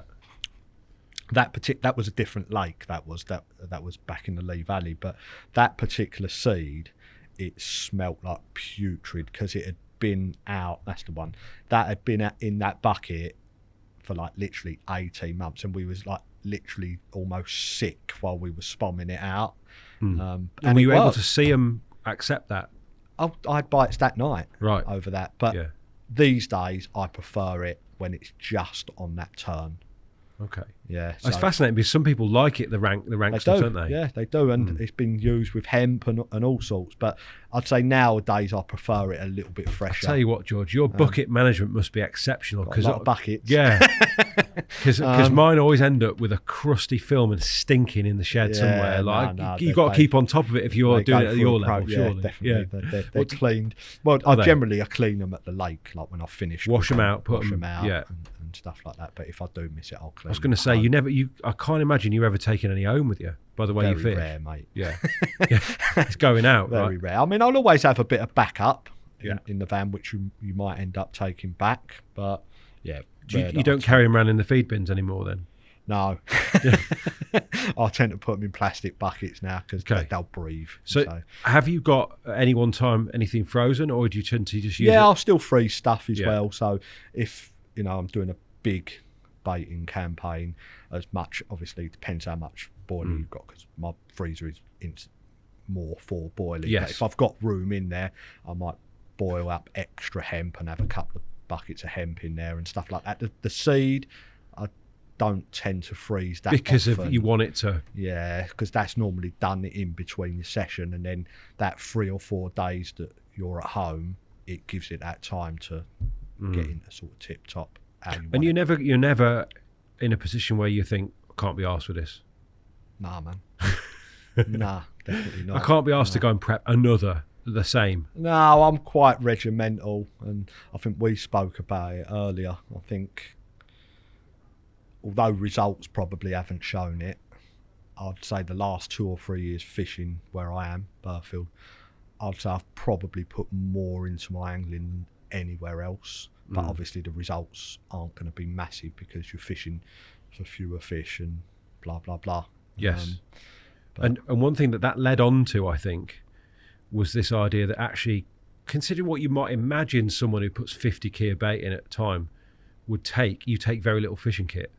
Yeah, very little. Yeah. I think that's probably stemmed from the amount of bait that I've always used. So I've always tried to keep the kit really minimal, and then obviously that makes more room. What does that for bait. actually look like, minimal kit? You know, are we talking brolly type? I've got like a ultralight brolly, I suppose. Yeah. I never have a ground sheet. I very rarely have a door. That all goes into my sort of rod sleeve, my 3 rods, a bed chair, a set of waders, and one Cooking bag. kit, that kind of thing? Or That's all in the barra. So right. Stays in the barra. Stays in the barra. Yeah. Minimal kit. I mean, I'll have a ridge, like a little ridge monkey sort of toaster thing, and a tiny little tackle box, little lead pouch. All lives in the camera. Everything like that lives in the barra.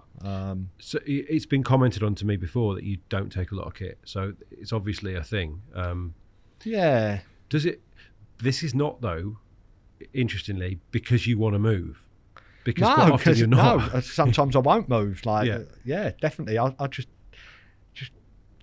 don't think I need as much kit. I mean, I was fishing the other day for, funny enough, the longest session I've done in quite a while. I went for 6 nights, and I took exactly the same amount of kit as I would take if I went for 1 night or 2 nights. Obviously, I've got extra food, but the food will sit in the van and I can come backwards and forward. But the kit, especially when you're fishing the same water as well, because you know what you need.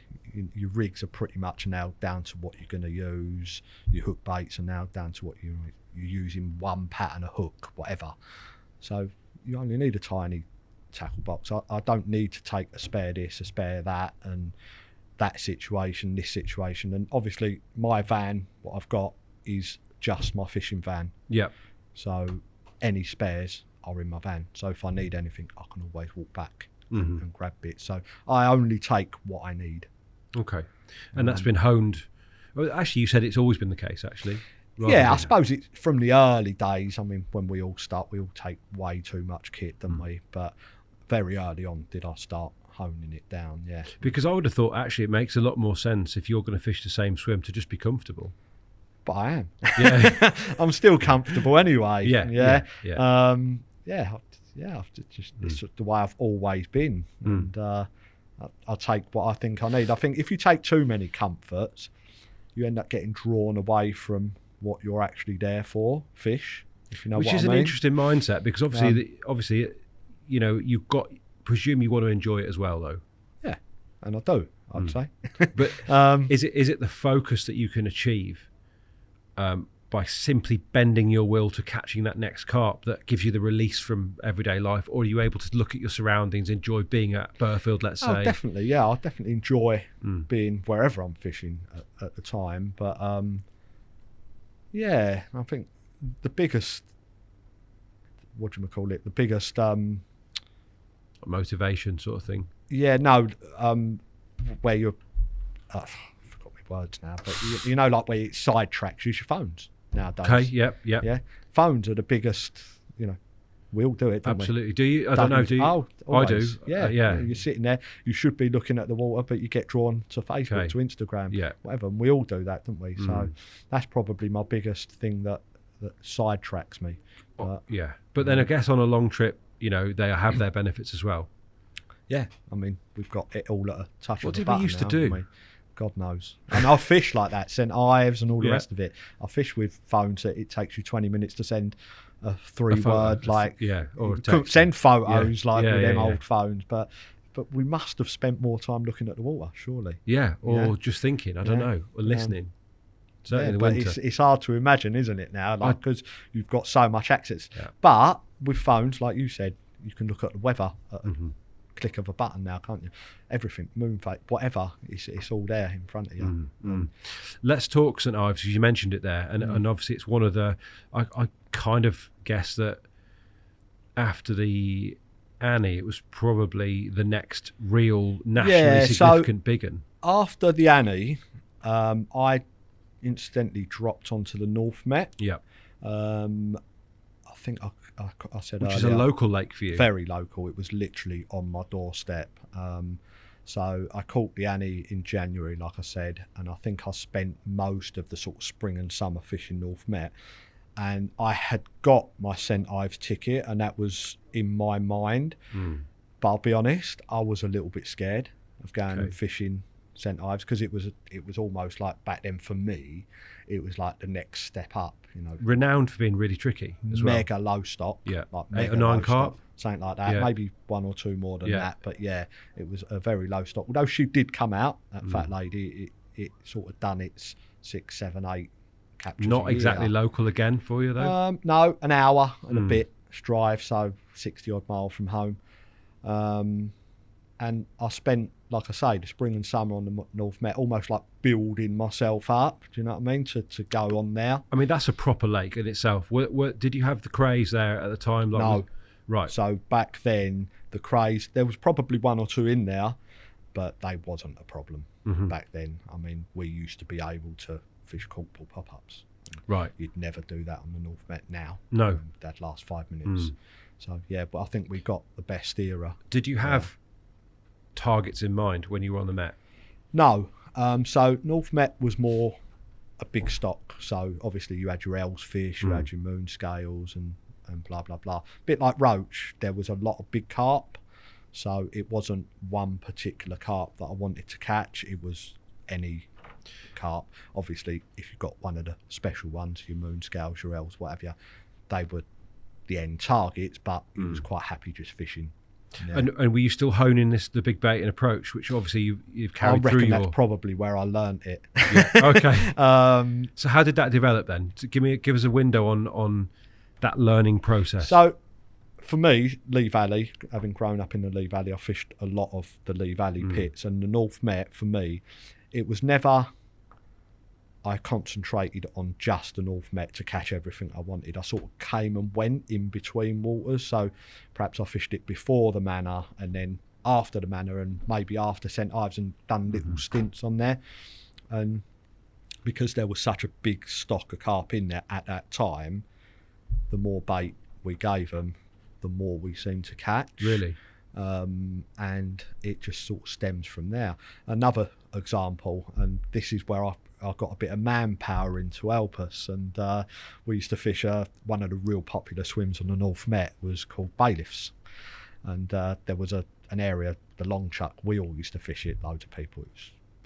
It was probably only about 100 odd yards, but back then with all the gear that we had, it was actually quite a hard cast to make, and you used to have to cast it really tight to a sort of an island, but it was right next to the out of bounds.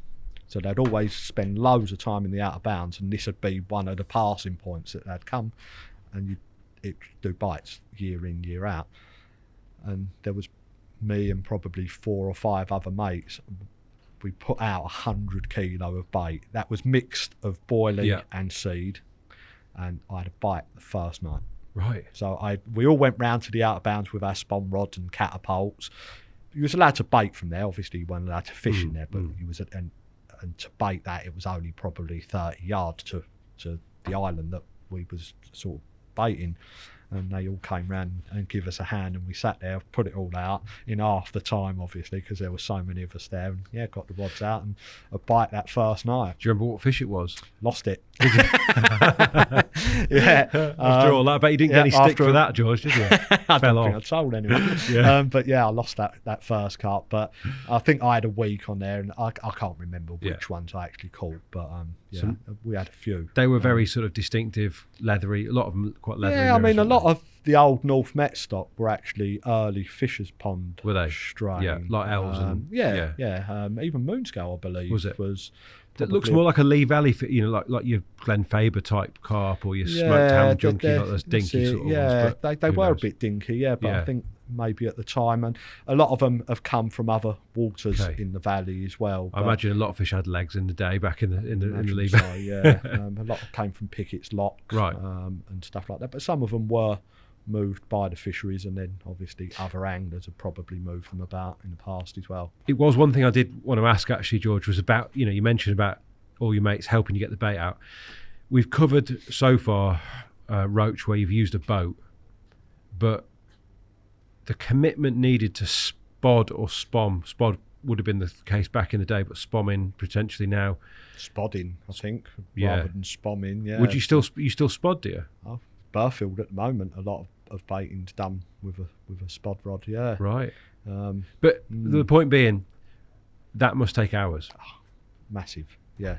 Right. And knackered body as well. Arms, Is that why shoulders. I see you massaging your shoulder earlier? Is That's that it. Yeah. right? Spomming I've shoulders. had loads of not injuries, but Tennis elbow and yeah, stuff. I've got that quite bad at the moment. I was going to say, yeah, it's bad for spomming, that, isn't it? Is, yeah. Yeah.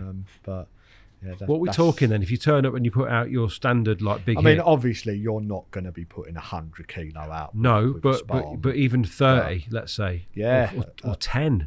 Maybe 2 20-litre buckets. You're talking 3 and a bit hours. And that must be at reasonable short range as well, because otherwise it's, Yeah, I mean, I won't say how far out it is for Burfield here, but yeah, I mean, it's definitely not short range and it's not long range, Okay. but it still it puts some miles on the spod reel.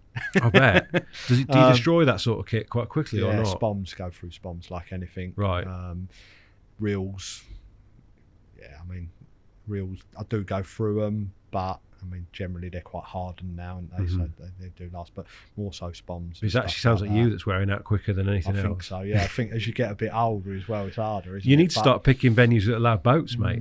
I know. Well, But then everyone can do it then. they can, yeah. So, just very quickly go back to Roach Pit. I said earlier, like, although we were allowed to use a boat, a lot of people didn't, and that's what I found really strange. Like, Okay. but if it's Do you think there, it just didn't utilise suit it. the overnighter sort of, they'd Some rather people are pap out actually 12 scared to spoms. go out on boats. Okay. Like, Which a lot is of fair. people that you Yeah. speak to don't like Yeah. being on the water in a boat, whereas sort of grown up on them. As kids, we always used to get up to no good in the Lee Valley and all the rest of it. So yeah, we've just grown up on boats, really, confident in them. Yeah. But we're talking a significant portion of your session. Any given session is baiting up, and certainly at the end as well. You've probably done 6 or 8 hours of spomming. Yeah, I mean, if you're trying to work an area, then you're almost cutting your fishing time short, especially on that last day to get bait out. Do you put rods out and spod over the top? Yeah, either way, I'll put rods out and spod. It doesn't bother me. So You don't have a set routine No, when you arrive? I mean, if I turn up to Burfield, for example, and there's boats out, I'm not going to put rods out until them boats have gone in, but I'll still spod out. So therefore, I'll put my bait out before my rods. But if there's no boats out, or it's an early morning thing, I might put my rods out, give them a couple of hours as single look baits, and then I'll just spom over the top of them. And that doesn't bother me whether I bury my hook baits in. Really? the bait That's what I was or kind of thinking. I was whatever. wondering whether you Nah, don't bother me at all. It's just there, innit? Yeah.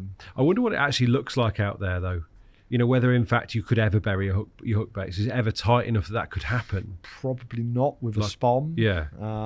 Because even when you're hitting the clip, inevitably that's never going to land on the same No. little bit. It's going to be. I mean, I've looked at spomming from boats before, and even when you are hitting a clip, it's still spread right out. I mean, Yeah. Do you think that what you might expect to see out on a spot where you've given it the absolute biggest George Benos treatment ever doesn't look as scary as perhaps you think? doesn't. No. Right. Yeah. So, I mean, that boatload probably looks like a fair amount, but back to that wheelbarrow load, for example, it looks a shitload of bait in a wheelbarrow, but then when you spread that over, a couple of bivvies or a couple of rod lengths, it's probably not that much, to be honest. Yeah.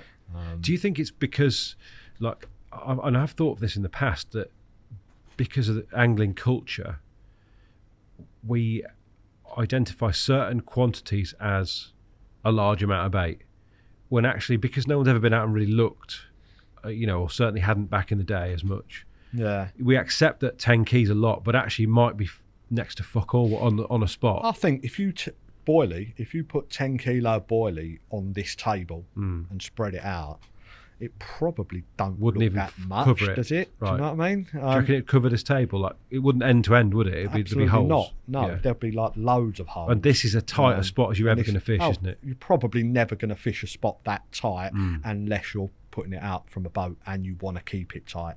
What about the visual element of the way this looks to them? Do you think something not used to? Right. Yeah, especially in the earlier days of doing it, and it's something different, isn't it? So it can work for you, it can work against you, can't it? So on some venues they might see that amount of bait and forget it, mate, I'm not going anywhere near that. But on other venues they've probably, people have baited with 5 kilo bait and called it a lot of bait. But that's what I'm saying. To me, 5 keys a lot. Right, but then all of a sudden someone turns up and puts 100 kilo of bait out. It's like, God, look at all this free food. Yeah. Like, maybe it works like that. Do you know, the interesting thing is, right, I consider myself sort of normal angler. I can count on the fingers of one hand the number of times I put out more than 5 key at the start of the trip. On one hand, in 30 years of angling. Yeah, no, I'd say that's probably quite a regular thing. Yeah, for me, I think so. Even now, to put minimum for you, isn't it? I would say, yeah. You go, what about winters and stuff? Obviously, you tone it down in the winter. You definitely would tone it down in the winter. But again, it depends whether you've got them going. That's what I mean. There's this sort of perceived wisdom that if you start baiting, well, it's still warmish, like now. Yeah, and you carry on through, you keep it going. Is that true? But then you're getting feedback as you're fishing, aren't you? So if you're fishing somewhere through spring, summer, autumn into winter and you're getting bites, why would you stop putting the bait out? If I'm putting shitloads of bait out and still getting bites, I would carry that on. But if my bites slow down, then obviously I think the key difference is that if I turn up somewhere in December, if the water temperature is 6 or 7 degrees, I'm not going to put 10 key out. And neither would I. Yeah, but you might do if you'd been fishing that spot since October. Correct. Yeah, and I was having them. If I'm having them, you just constantly. Okay, you're working on feedback all the time. Exactly that. So like we said right at the beginning, I don't think, you can turn up. Well, I'm sure you can in some places, but I don't think you can turn up anywhere and just, it's very easy to get the perception, isn't it? Oh, he just rocks up, sticks 100 kilo bait out, 2 baits over the top of it, and you're hauling. Nah, it don't work like that. So no, you've got to take constant feedback and you get it in your mind and you get a feeling, don't you? It's almost like a sixth sense. So do you have to say you get 1 bite that week? And that's less than you've been getting. Do you need another week to confirm that it's on the downslide, or do you fine tune from that moment? No, you'd make that assumption over a couple of free sessions. I would say, because it might just be weather conditions aren't quite right. The wind might have swung. Whatever. So you're a bit like a computer, aren't you? You're all the time. You've got all this data coming in, and you're thinking, how does that affect what I'm going to put out? You've got to take everything into account. Yeah. I'm probably not the most technical of anglers. That's not what I'm saying. But you're always... Well, you're processing, aren't you, all the time? Exactly. In your mind. And it might be right, it might be wrong. But, that's what you're doing. Is bait more important than rigs? To me, yeah, 100%. Right, St Ives. We nearly got there. But this is a lake that potentially, I would say, with very few carp, wouldn't necessarily scream big baiting. It wouldn't, but it ended up like that. But not on them quantities. Not nowhere near them quantities. But what were you faced with? Could outline the challenge for us, because a lot of people won't even know the St Ives as it was. So obviously, I think St Ives, I can't remember the size of it, maybe 30, 40 acres, almost like split into 2 lakes almost, 2 great big islands in the middle. You had the old end, which was dug at an earlier stage, and then it got added to. But real tiny stock. We covered that earlier, didn't we? Sort of, just into double figures of carp, I think, maybe a few more than that.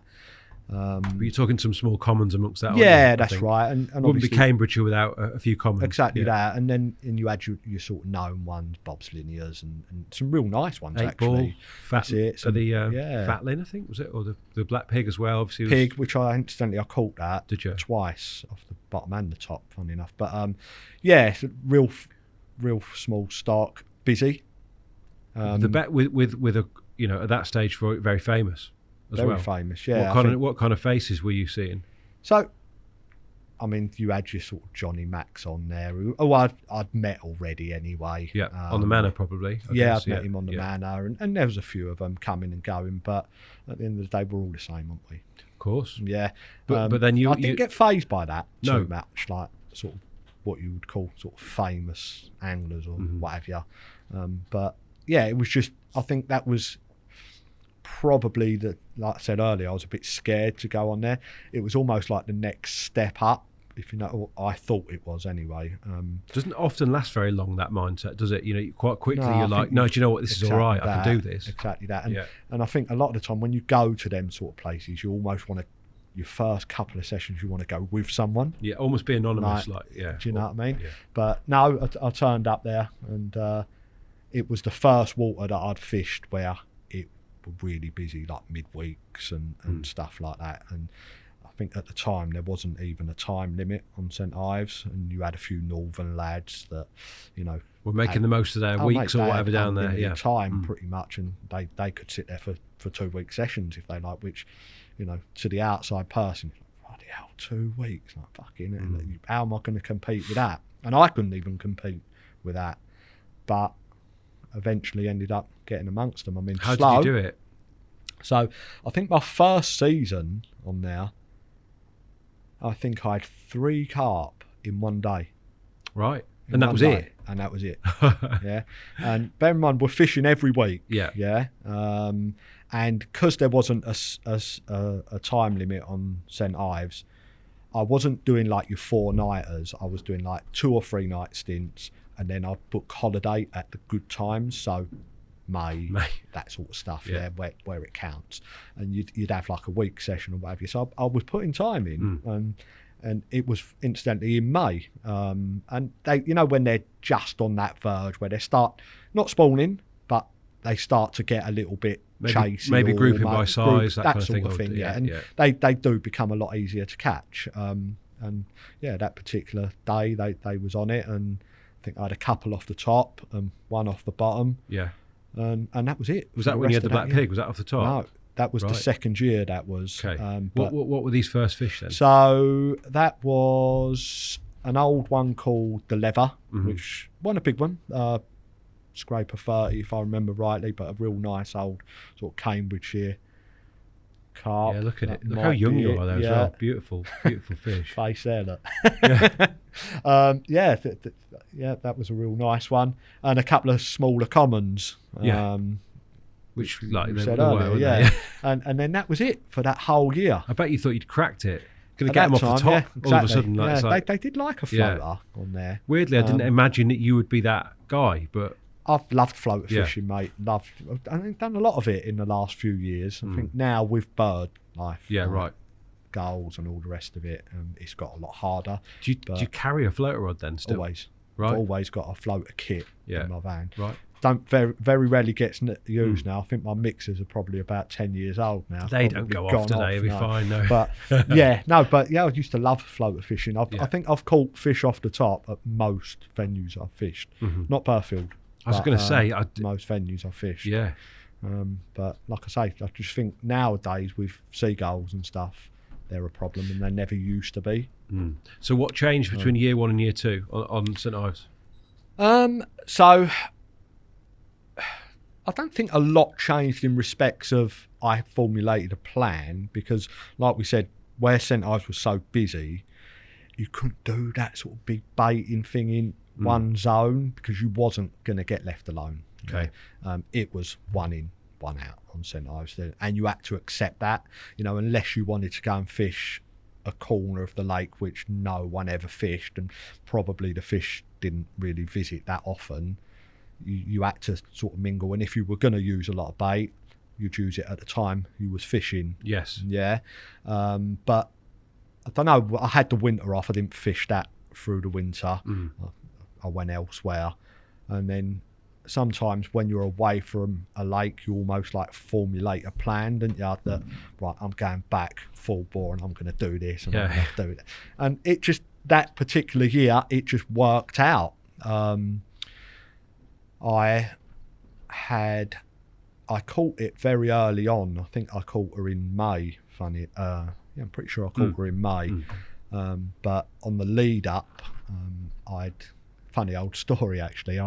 When I caught the pig the first time, I'd been nicked for speeding, and I was due down like to get there early doors. Like when I go fishing, I'm always there first light, 2-3 o'clock in the morning, whatever. But this particular session, it was like, bollocks, I've got to go and do a speed awareness course, which put the fishing back. So literally I've gone to this speed awareness course, and I think I got out of there about lunchtime. It was a blistering hot day. Sort of shot home, picked all the kit up, jammed it in the back of the van, speeded all the way to St Ives, like, as you do. And I rocked up and it was busy, like really hot. You wasn't going to see fish sort of nutting out. And there was quite a few people on all the main swims, like your fatties, your lawns, your works, and all the, they'd all gone. So it's like a little bit sort of, like, you know, a bit mopey. You probably prepared yourself for that though, I guess, on the way over. I had, but yeah, because I don't like to sort of ring everyone and who's where and all the rest of it. It was, you know, I turned up. It was just reality dawning that. Exactly, actually, yeah. But I thought I'll go for a walk. So I've literally gone for a little walk, and I walked around this little area called Silty Corner. And I'm not one for really climbing trees, but this particular tree was really easy to get up, right? So anyway, I've got up this tree, mate, and literally the whole stock, bar that fat lady, was there. Fucking hell, I nearly fell out the tree, like, and I've got to go and get a floater rod, like. They're up for it, like, and they were sucking, you know, like in that sort of May period where they're sucking like the May fluff and stuff, and like, there's an opportunity here.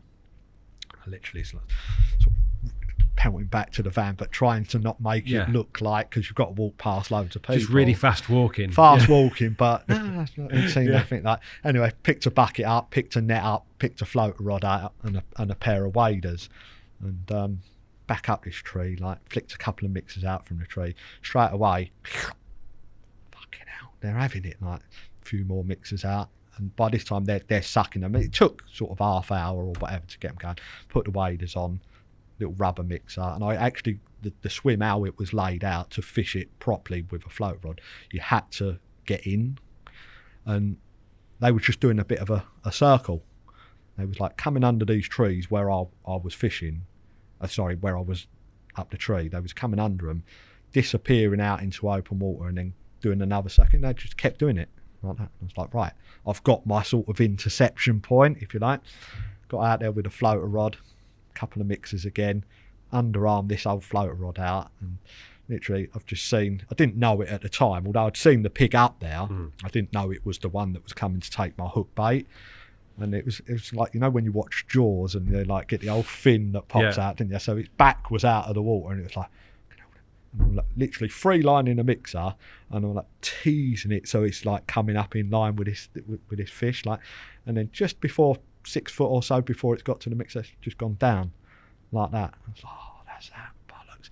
It's like a great big set of rubber lips have just come, and like 2 seconds later come up, suck the mixer down, you know, like when it happens in like slow motion sort of thing, and it's just closed its lips around him, and I'm literally from here to you watching this thing take it, and it's just gone, and it's just realised, oh bollocks, I'm hooked, like, and it just absolutely took off, like, by then I knew what I'd like hooked, and I got that in, and that was the first capture of her. I think there it was about 2 ounces off a 40 odd pound.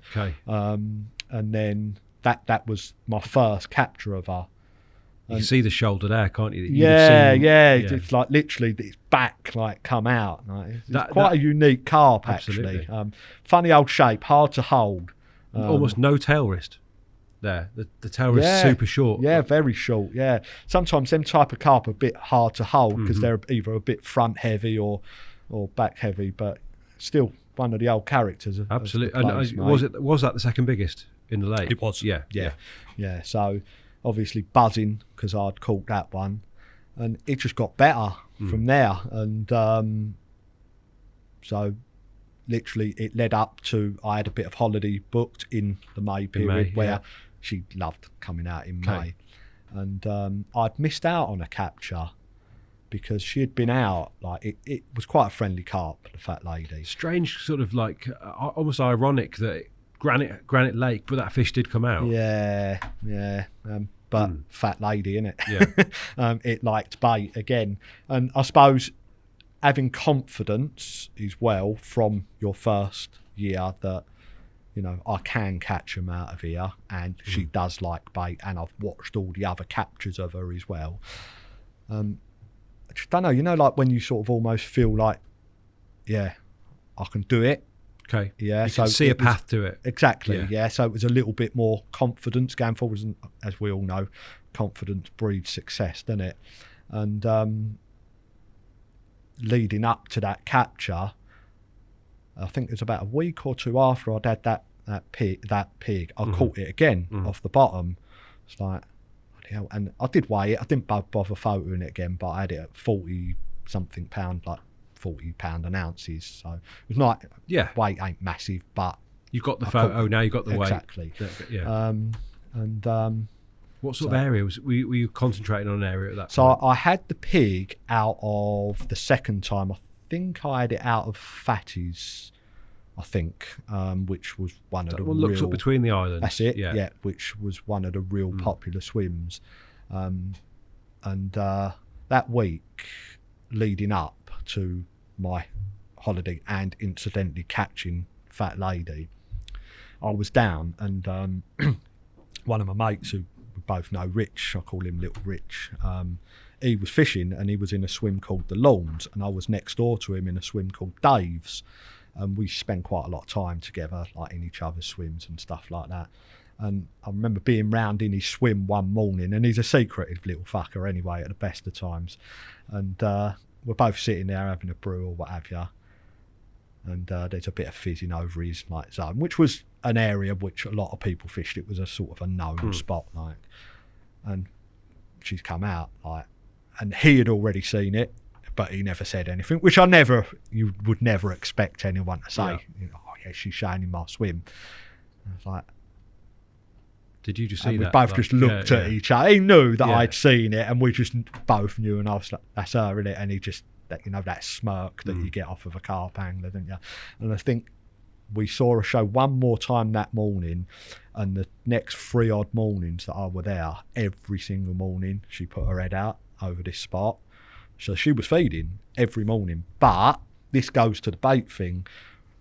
I don't know exactly how much bait Rich was putting out, but it wasn't on the amount that I was putting out. He was probably putting, 10, 15, 20 spots out a day, and she was obviously in there feeding. Now, because we had seen her, we obviously sent Ives a lot of good anglers, a lot of eyes, and was like, we need to keep this under wraps, like. So it's like, when you're trying to divert everyone away from the area, and there was a guy, Greg I think his name was, he was fishing in Fatties, and I'd already had my week obviously scheduled, so Rich was going to stay on another few nights. He never let on how long he was going to stay, but I think I had to go home for one night or two, and then I'd be back for a week session. And I was like, I want to jump in behind you, Rich, when you go. And he was like, yeah, well, if no one's bucketed me, you're welcome to it. So now I'm trying to pull all the stops out to get back and get my bucket in this swim. And this young kiddie, Greg, was there fishing in Fatties.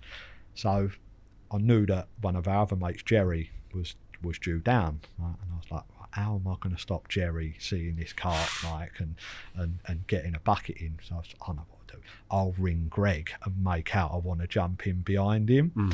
So I'm like, hello mate, you all right? Like, see much? Like all that old, all that crap.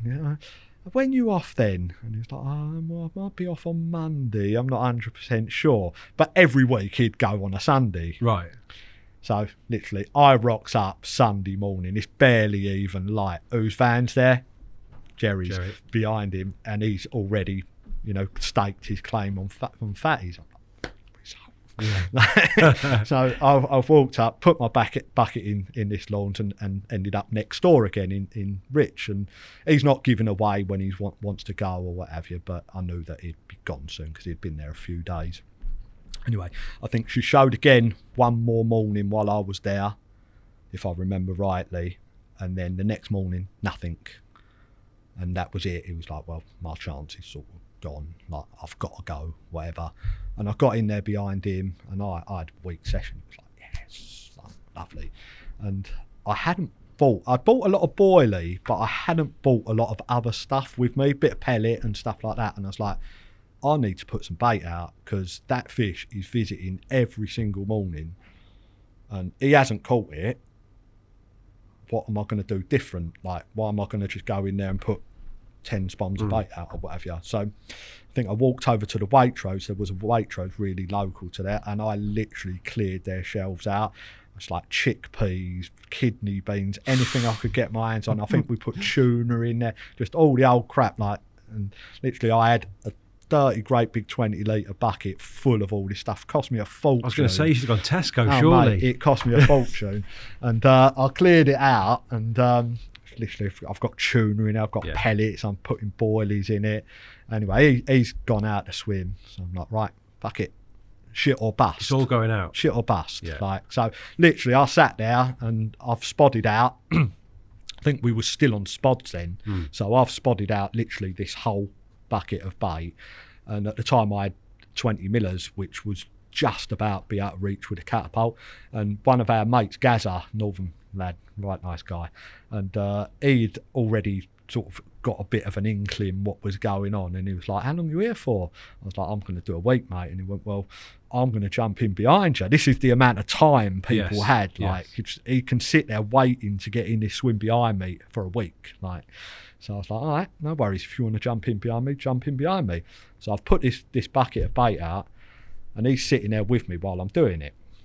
And he's like, oh, you're all done? I went, no, not done yet. So I've pulled one of these 5 kilo bags of bait out, ripped it open, and now I'm on it with the catapult. So I think I'll give them 5 kilo of 20 mil boilies.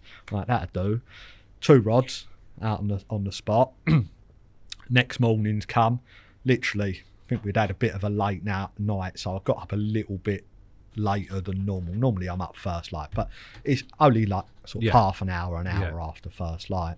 And as you do, it's like, oh, I just need a piss. Like, I had a quick piss, and it's like literally I've just sort of started to focus my eyes, and I can see a load of fizzing over this zone, and I'm like, fucking hell, like, cauldroning out there, like obviously all the bits of particle and stuff like that. And literally bib,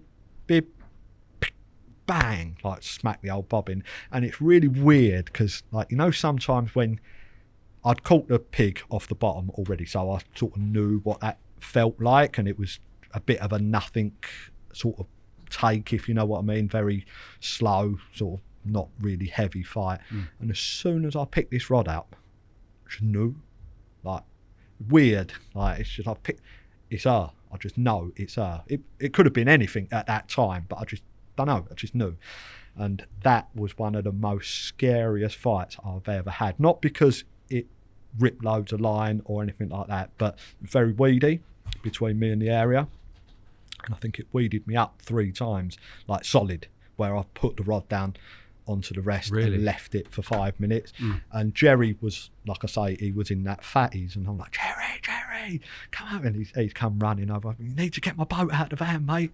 And the poor geezer, like, he's run back to the van, like, got the boat out, pumped it all up for me, in which time it's come out of one weed bed, but then it's got into another one. Anyway, so I know it's her, mate. I know it's, and I don't normally get like it either, but it's, you know, like when you just turn into a bit of a wreck, like, and I was like, yeah. And did you go out? No, never needed to. It come out of every weed bed. Like, I just kept putting the rod down, and it come out. That must have been so nerve-wracking. The bit where you're putting the rod down is like, because you think it's gone. Yeah, it's like, oh fucking hell, I've lost it. Blah blah. But through experience, normally, if they're well hooked, carp that get in weed generally stay on. Generally, it's when they get in woodwork snags, that they spit hooks and that. But yeah, luck held out, And it did actually take a fair while to get it in. It must have been a good sort of 15 odd minutes. I know a lot of people, it was on for 15. Very rarely fights last in 2 or 3 minutes, don't they? You get them in quite quickly in sort of open water. But yeah, because of the weed and stuff, it lasted ages. And yeah, as soon as we see her in the I just knew, like, and it was like shout and all the rest of it. Did it feel different to the Annie? Was there a kind of a different levels to that? I think so, mate. Yeah, I suppose. Don't get me wrong, the Annie was a wicked carp, but I think this one was almost like a little bit more prestigious, I suppose. I don't know. Yeah, I mean, lots of people really, really rate this fish, don't they? It was a sort of fished for carp, wasn't it? Very unique. The best photo, Toby. Look at me.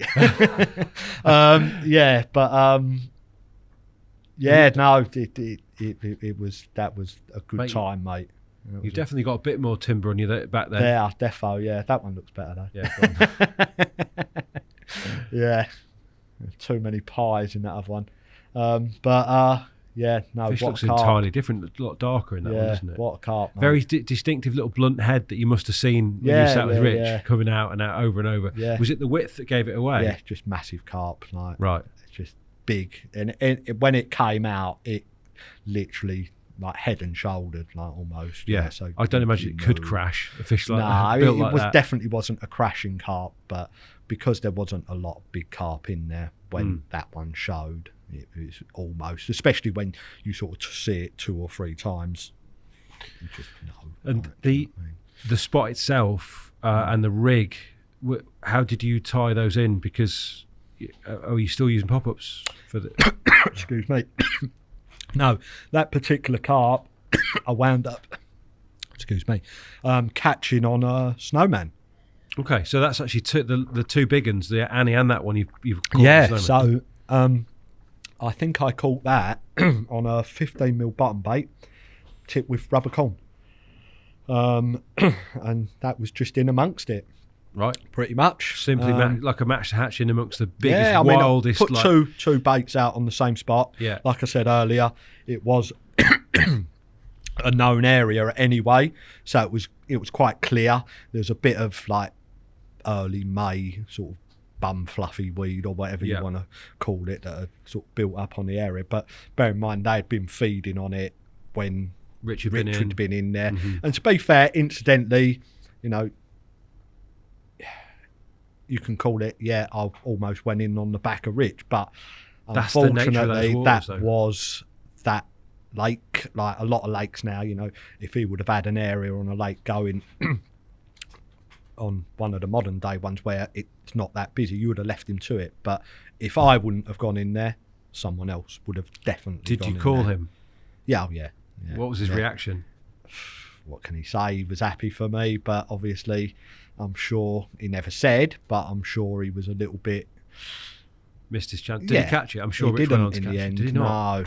No, it died. Rich. Yeah, no, unfortunately it died, mate. It's not like he hasn't caught a few big ones since. No, he's caught plenty, no, it would have been nice to have seen him catch that one. Yeah. But you broke his dreams instead. Unfortunately, dream breaker. I've had it done to me a few times. Of course. I mean that is the cut and thrust of circuit water fishing, isn't it? Yeah, George? it is. Yeah, it is. But that was one of my better ones, actually. Do you think you've forced that fish into action? That it wasn't it wasn't happening for Rich, and you forced something to happen. I do. Yeah. Right. I think that it would been visiting this. Only my opinion, obviously, but I think it'd been visiting his spot multiple mornings. He obviously had his chance, but maybe because he hadn't had quite enough bait in there, it were either clearing him out or just not feeding that hard because there wasn't a lot of bait there and possibly moving on elsewhere and feeding. But when it got a good bit of a feast in front of it, it obviously started gorging. Hearing you say that, it does make me wonder whether, you know, when you said there wasn't enough out there to keep it returning, the more bait you've got out, the more chances you have for your rigs to work, right? Because it may visit more times. Keep coming. Well, it hopefully will be coming or back staying, staying longer. Yeah. So if it were only in there when Rich was there, if it was only in there for 15 minutes and it pretty much cleaned him out, it's like I'll move on to the next. That might only relate boilies. to one ejection, let's say. Exactly. Whereas sometimes, as we all know, our rigs are ejected. Maybe your proposition was giving you 3 chances at it. Quite possible.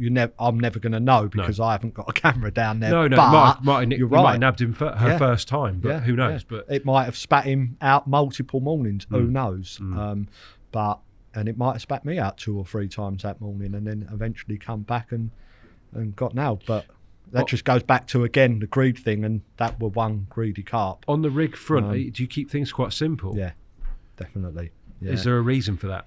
Not being able to tie decent rigs, I reckon. No, I'd they do a decent ready rig here, George, by the way. Yeah, you can probably get some. Yeah. But no, I just don't think you need to overcomplicate things, mate. I've caught a massive proportion of my carp on basic knotless knot rigs. I mean, at one point I was using, especially on that capture and a lot of the North Met ones, I'd have the same rig, what I'd tie. I'd vary the hair length if it were a pop-up or like a bottom bait. So if it were a bottom bait, I'd have a longer hair. If it were a pop-up, I'd have it a lot tighter to the sort of bend of the hook, and I'd have a little bit of shrink tube or silicon tube. Yeah. And it was basically a knotless knot. Solid rig though, that, it's a rig that's caught a lot of big carp, isn't it? It works, yeah. And to be fair, some of the rigs that I see people tie now, mate, I'm sure they do work, but at the end of the day, it's like everyone says it, doesn't it? It's got to be in the right area. And you're making your areas the right area because of this kind of magnetism that your baiting is giving you. Yeah, and where if it is on a place that I'm fishing a lot of bait, then you're probably getting a few chances, like you say. So as long as that hook's sharp, then hopefully it'll get picked up. Yeah, So, I'm not a massive believer in I need to overcomplicate rigs. Okay. When you look back on the St Ives campaign, how does that lake rate in terms of difficulty and the proposition, the big and sort of... One of my favourite lakes I've ever fished. Still think it was rock hard, but I got lucky. And obviously, them type of carp, the ones that come out a few times a year, if you get time, you have got a shot at it. Yeah, so, just Burfield, 4 years, it might not come out. Realistically, how much chance have you got? But if you've got a carp that comes out 5, 6, 7, 8, 10 times, and you've got the time to sit there, you're probably going to get a shot at it. Okay. And that didn't persuade you to then follow those odds everywhere you went? Like, that wasn't going to be the way you fished everywhere in terms of the big ones you targeted were going to be catchable ones that, obviously they didn't because you're at Burfield. Yeah, no, I just think it just circumstances, don't they? They just lead up to where you end up fishing. I mean, obviously I've knew about the Burfield for a long time, and at one point I didn't think it was anywhere that I would end up fishing, and a friend of mine got on there and he wound up catching quite a few. He didn't catch the BC, and obviously you start talking about it with him a lot, and it was like, I'm just going to put my name down on the waiting list. Okay. And I put my name down, and it wasn't on there very long because at the time it wasn't like it is now where you're going to have to wait sort of 10 years plus to get on. I got on quite quickly, and obviously with a recommendation as well, and it just spiraled into Burfield. But at the time I was fishing Vinatro when I initially got my Burfield ticket, and the plan was just to have that on the back burner, and if I caught that Vinatro one, then I'll jump on Burfield. We didn't actually say, George, how big the fat lady was. Didn't actually, did we? It went 57 pound 10 ounces. So you've had a 59 and a 57 in what, a couple of years? Yes, 2 years. So Annie was 2009, I caught that one, and then the fat lady was 2011. Did you did it garner you any kind of, like, not limelight, but were people starting to be aware of what you were doing? That you'd think that would. 2 of the biggest carp in the country. I suppose so. But you didn't notice necessarily. I didn't really notice when bear in mind back then, I don't even think we had Facebook. Just Carp Talk, mate. I think it was Carp Talk, wasn't it? So, so it. Did you send them in? I did, yeah. I did both of them, yeah. Yeah. And I think Fat Lady might have been front cover. I'm not sure. Very modest. I'm sure it was. No, I think it might. I can't remember actually. Genuinely, can't you don't remember. You're not sentimental and I've actually got all the Carp Talks that I was in. Yeah. But even whatever page you was in, I've got them. Yeah. It's a sad day, isn't it? Actually, that Carp Talk's not around anymore. Everyone used to like flicking through that, see what's, and that was your target. It was, wasn't it? In a and way, you never heard you didn't know that they had come out until you had seen them in that. And also, your next target could be in Carp Talk quite often, couldn't it? Very often, you'd see fish in Carp Talk. Think, bloody hell, I want to catch that. Was it the same with the Vinatro fish? Yeah, but a couple of mates had already fished Vinny. Sean and John had both fished it, and I knew them obviously, like we said earlier, from the manor. And had a bit of a nickname, that one, didn't it? The Seaside Simo. Yeah. But yeah, lovely fish though. Big fish. Yeah, nice. Probably not everyone's cup of tea. But I have never set foot on the Vinatro complex. Famous as it is, for some reason I've never been down there in all the line of work that I've done over the years. What's it like? It's on a sort of a caravan park. It's not too busy in terms of people walking around it all the time, but obviously you're aware there's people everywhere, if you know what I mean. Again, another shallow lake. Decent calf.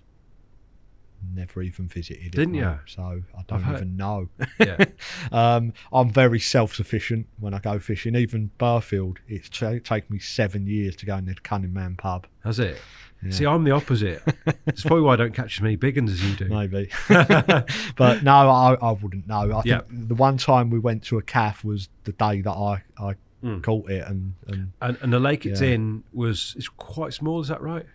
Yeah, I mean, not brilliant on size, but I don't know, 7-8 acres, I suppose. You'd call that a small pit, wouldn't you? Yeah, definitely. By your standards, anyway. Yeah, definitely. I mean, you can see everyone fishing, so yeah, definitely a small pit in terms of that. Yeah. What about stock? Not 100% sure on the stock, but again, a fairly low stock. Some real nice ones. But a fairly low stock. Couldn't tell you exact numbers. Is that because you almost aren't concerned? You want to explore it and have it reveal itself as you go? Yeah, defo. I think you focus on what you want, that target, what you're going there for that one. Obviously, it was that half linear. And then everything else is almost like a bonus. And when you go on these places, that's when you start to find out, oh, bloody hell, that was a nice. I wouldn't mind having that one. But not that I'll stay once I'd caught what I wanted, but if you do have any of them other ones, then it's a bonus, isn't it? Yeah. When you're taking these big, because that's a long drive. That is Chichester way. It is. So that's probably the furthest You've one. got to go from the north of London all the way around over the tunnel, presumably, or did you go the other other way? No, other way. So you went westbound. So on at junction 25 of the M25, round to the M3, so the other way round. So even that part of the journey, right, is highly dependent on what kind of mood the M25's in, isn't it? It is, but more often than not, when I early. go angling, it'll be early morning, so I very, very, very rarely encounter traffic. So when you set off on these big missions, are you someone that's obsessing the whole time about on the drive about what you're going to do, how you're going to perform and implement your plan, or are you someone that's quite relaxed, get the music quite on? relaxed, but I've got a lot of water near home, but I actually like the driving because it gives you time to sort of almost like chill out, and you do, I suppose in a way, you sort of do half formulate a plan in your mind. I'll go and have a look here first, or I'm going to do that, or what have you. So yeah, to a certain extent, but again, that goes back to, if you've got an area going, you're more thinking about that area. Am I going to get in there? What am I going to do once I get in there? Blah, blah, blah. Are they going to be there? Mm-hmm. Does it make you more efficient if you're rolling this stuff through your mind all the time? Do you think you're more prepared to do what's necessary? Like you think, I'm going to get that, I'm going to do this, I'm going to get them out quick, like whatever it is, and then you have to go and do it.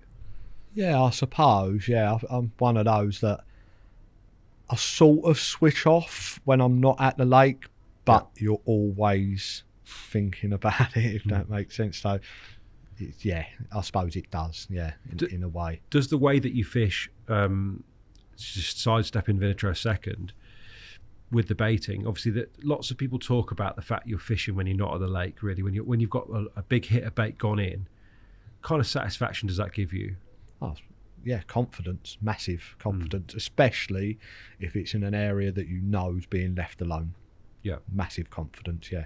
So you can sort of be more calm when you're away from the lake with that in mind, I guess. You can, but again, that depends where you're fishing, doesn't it? Vinatro wasn't an area, or a lake, should I say, that you sort of got that left alone again. So it was a bit like too small. St Ives, where it would be one in, one out.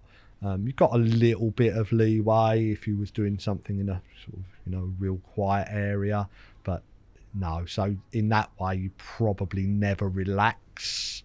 So that can work against you as well, like the baiting thing. So, and it must have felt so far from home that in a way, do you sort of like, it is what it is at that point? Got to take it for what, otherwise you will literally drive yourself mad. Because that's got to be a good hour and 40 or something. A couple of hours 2 it hours, was. Yeah, probably about 2 hours and 20 minutes. As far as that, wow. Take. Yeah. But I still went down and pre-baited that one as well. Yeah. Not as often, but I did do that, yeah. Even though you knew that there was a good chance that... No, obviously you get to know people Okay. on lakes, didn't you? So it's a case of who's where. Talk to me about how you built the spot then. How did you implement your plans on there? So to be honest, Vinatro, I found it really difficult. Like, it was rock hard for me. Like, for others, they used to catch consistently. Okay. But I don't know whether it was bait, what bait I was using, whether I put too much bait. Probably a bit too much bait, incidentally, but I did end up catching it over a lot of bait. But I think that's what sort of done me. So I found that quite difficult, but I fished around a lot. Which is not like you, right? You'd have liked to have settled, I guess. I would have loved to have settled, but I couldn't find anything that I was happy with to settle on. So it was more of a case of chasing a bite. I think I had one really early on. I think I started in sort of, February time or whatever. I think I had one quite quickly. It's only a small one.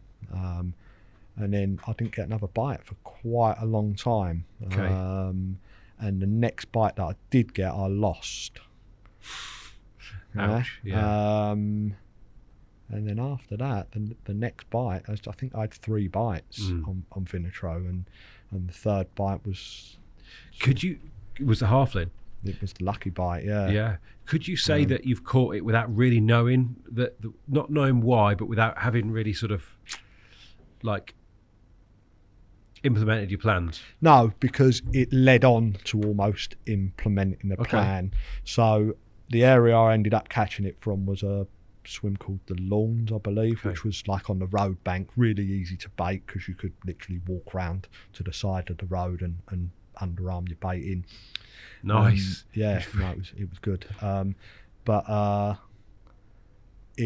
as it got sort of a bit later in the year, I decided I was going to do the winter on there, and I was like, I'm just going to go for it. Like, everything I've done, tried to fish small beds of bait, single bait bags, it hasn't really worked, sort of thing. It's getting quieter, which was obviously massive to start baiting. I just thought, bollocks, I'm going to go for it, and I'm going to do what I've always done and bait. And that's what I did. How did you choose the spot on that? You say you're underarming it. Was it like a gravel sort of gravel? Yeah, so it's about halfway up the road. Yeah. There was it was a known area. Okay. Yeah. So there was a massive set of lily pads, and they used to like sitting in them lily pads. Old school. That feels a bit old school, doesn't it? Lily pads. Yeah. And there was like a little sort of a gravel patch or gravel run, whatever you want to call it, and that's where I started baiting, mate. And just. What kind of spread? Because obviously you were able to do this very precisely on this occasion. Massive. But it was still a fair spread, but I'd say probably the width of the lilies, which is probably the width of this room, I'd say. Yeah, and it was only one rod I'd fish on that because of the sort of line angles and stuff. It was one rod on that. But I just went for it, and probably more bait than I've ever used in the winter. Okay. I was getting a bit of competition by a couple of other anglers, and they was going in, and incidentally they was nicking one or two. I don't know whether they fished the same area or not, and fair play to them, that they caught, but they was having a lot more bites out of the area than I was, but that sort of winkled off. And what do you think that was down to, that they were getting the bites? Probably bait choice, in all honesty. Okay. I think Vinny, they really like to sort of, in my opinion, they really like a sort of a deep fish meal, and probably better quality bait at the time, to be honest. Yeah. That's an interesting point, actually, because we haven't talked about quality at all. You know, it's been quite vogue, certainly in my life, in recent times. People talking to me about using a better, as good a quality as you can. Do you feel to a degree with the way that you bait that it matters less because you're putting out so much? Right. So I personally think with big baiting strategies, I think if you use a too rich a bait, no companies mentioned, but there are some companies that make really good bait. I think you can do yourself in and almost like overfeed them. Okay. Whereas the bait that I use now, good bait in my opinion, but probably not as rich as some other companies and past companies that I've used. Yeah. Probably not as rich, so I call it like almost like the McDonald's factor. So every living being loves a bit of McDonald's, if you know, it's so fast for junk food. So if you me, you, everyone else, you don't always eat pine nuts and fucking real high rich food, do you? You like a Big Mac or whatever. So I think that's almost the same in carp fishing. So a lot of the time, if you've got a real rich bait and you're putting hundreds of kilos throughout a year, you can almost do yourself. Do you think it's fulfilling their nutritional requirements quicker as a result, and therefore they're not wanting to eat as much?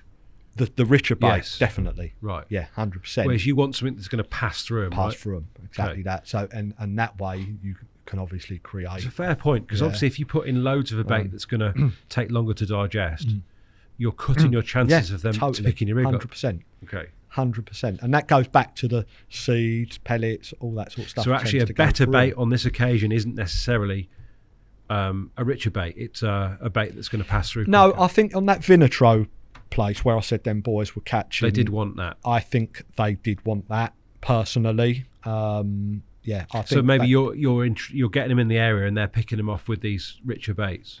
Yeah, okay, it's that's what I think. That's definitely. So when did you actually catch the halfling? So that was in. So again, I think I had my ticket. It was my second year, I believe, and I caught her in February. Another winter capture. Yeah. And that was quite a funny story, to be fair, because like I said a minute ago, I had quite a lot of competition, and there was one particular guy, and he was getting in there when I wasn't there, and fair play to him. Why shouldn't he? But obviously when you're trying to concentrate on an area and put a lot of bait in, selfishly you want it for yourself, of course, don't you? And he was quite a stubborn old boy, actually, because I remember absolutely filling it in one early morning. I was due to go that morning and I had a load of bait that I wanted to get out. And I was like, well, I can't do it in the morning because everyone's going to see me. I'm going to sacrifice this last morning and get my bait out. And I think I'd done about 4 or 5 like dirty great big buckets, and he knew about it because someone caught me doing it and they told him, but he still went in there.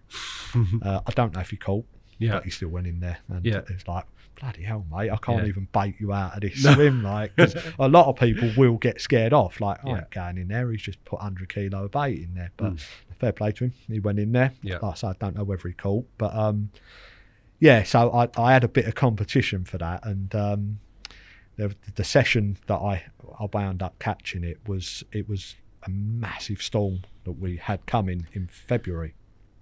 And I'll never forget, I was due down, but that morning, and I knew I'd had a bit of inside intel that this guy was coming down, and I knew that he'd want to get in that zone. I was like, I need to beat him now.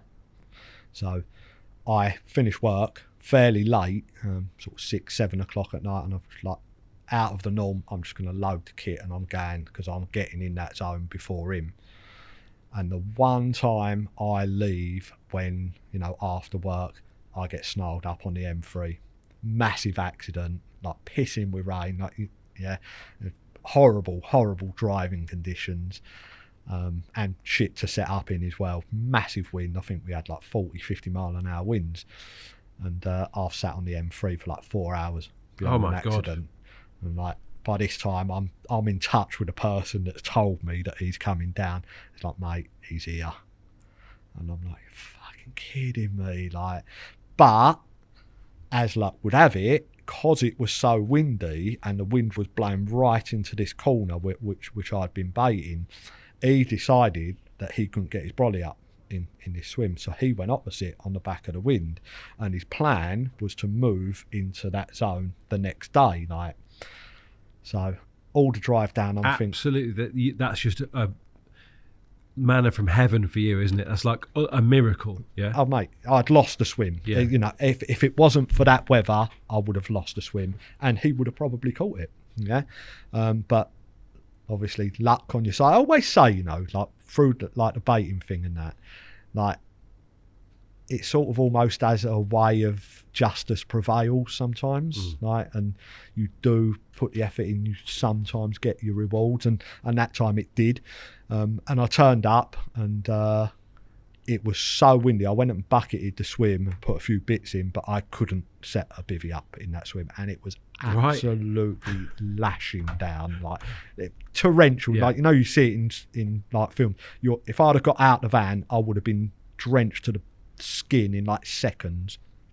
So quickly put the waterproofs on, run down, bucketed the swim, and I thought I'll wait till it gets light, because it is pitch dark now. I think I didn't get there until like sort of 1, 2 in the morning or whatever it was.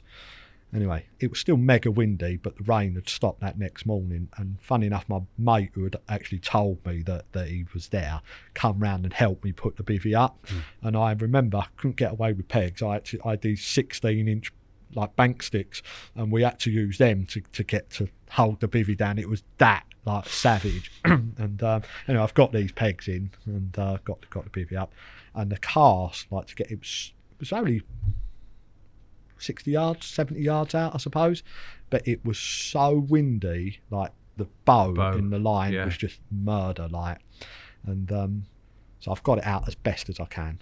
One rod on the spot, couldn't really feel it down, but it was in the area, that'd do. Another rod down to the left, another rod down to the right. So gone to bed that night. It's like, no chance, I need to wait until this storm passes, because I ain't catching nothing. That, to be honest, the way that wind is so savage, that's going to have blown my legs off the spots anyway. So I'd completely given up. It was more like, I'm going to camp until I can get my rods out properly. Next morning, just getting light, middle rod, like, see it on my little sounder box, bib, and you know when you're laying in bed and you're absolutely busting for a piss, but you don't want to get up because you're so comfortable. Yeah. And I'm in there and I'm like, I need a piss, and it's like constantly going bib, bib, bib, bib, bib. For fuck's sake, you're thinking, so it's blown onto the line or whatever. I just think it's weed, whatever, it's blown off the spot. So, right, I'm going to have a piss. So I've got out, had a piss. Rod, that middle rod was tight, and it was out of the bobbin. And I'm like, what? So I'll just slacken it back off, put it back on, and I'll deal with it later on. Literally got back in the bag, all lovely, nice and comfy. Bib, bib, bib, bib, again. And you leave it, don't you? Like, and I've left it, and I must have left it for about 10 minutes. And I'm like, right, I've had enough now. This is doing my head in. I can't stay. I'm going to just reel them all in, and then I'm going to redo them later. So I've got up, I've reeled the right hand rod in, and then I've picked up the middle rod, started reeling it, and it's like, it's going straight out in front of me, but it's over there. Like, it's probably 60 yards the other way. I'm like, oh, what's happened here then?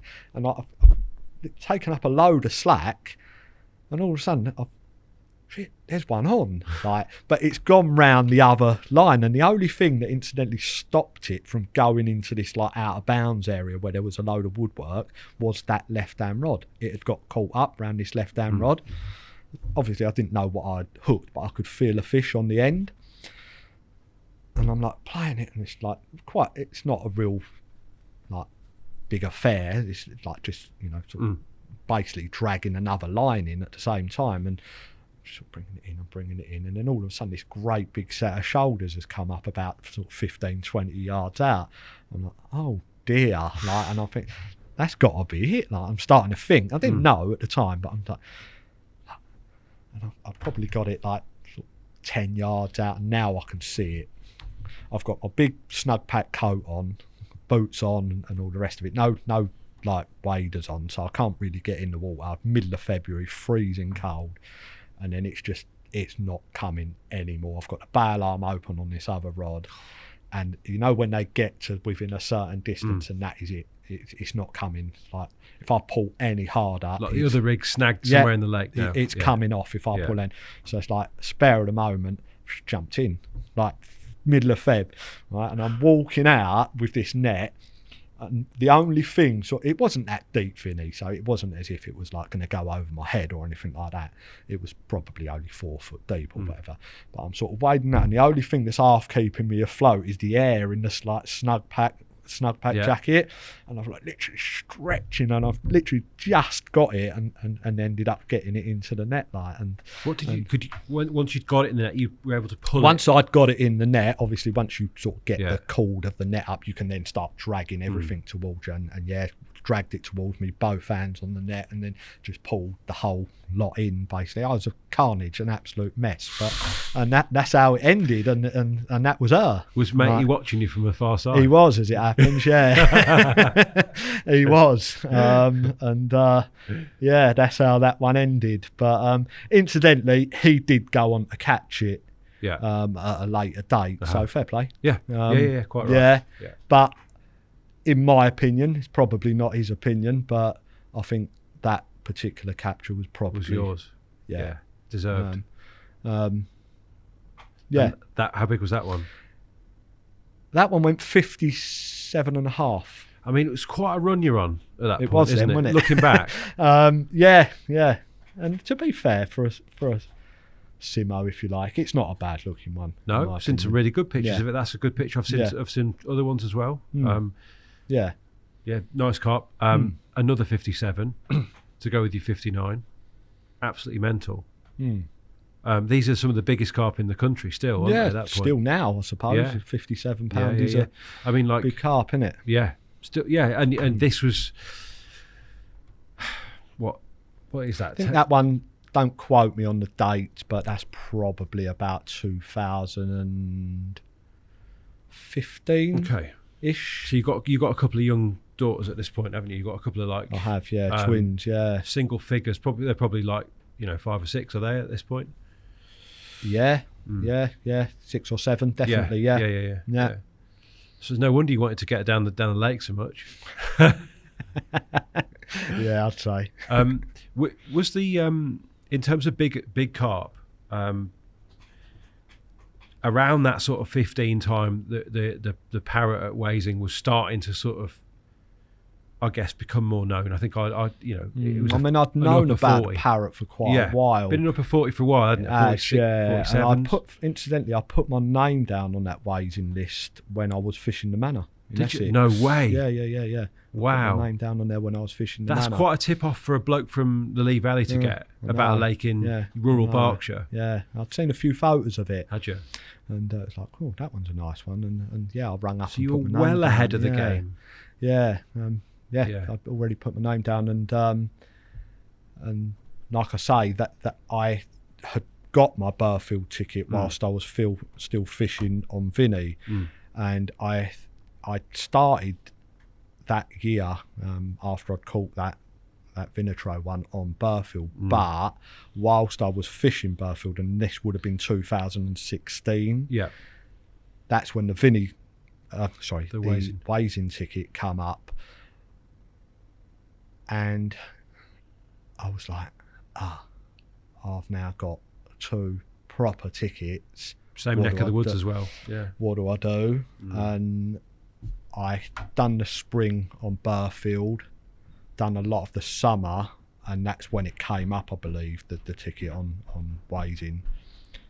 And I thought, bollocks, I'm just going to go for it because this one's probably got a little bit less time. I mean, it was a right choice, but it could have also gone the other way. If I would have stayed on Burfield, who knows? I might have been in the swim that Scott caught her from. Who knows? Because it done a capture in that time that I was away. 17, wasn't it? April 17, I think. Yeah. It was. Yeah. So I started in 2016, October, I think, on Wazin, October, November time.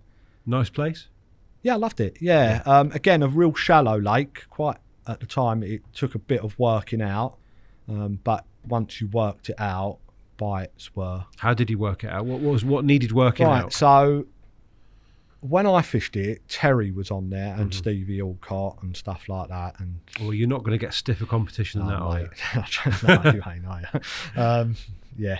But I went in there because I started it late. You was allowed bait boats, say. And to be honest, I think you needed them on there because it was so egg boxy. Literally, you could be a foot or 2 off of an area and you'd be in like 10 foot of water as opposed to 3 foot of water.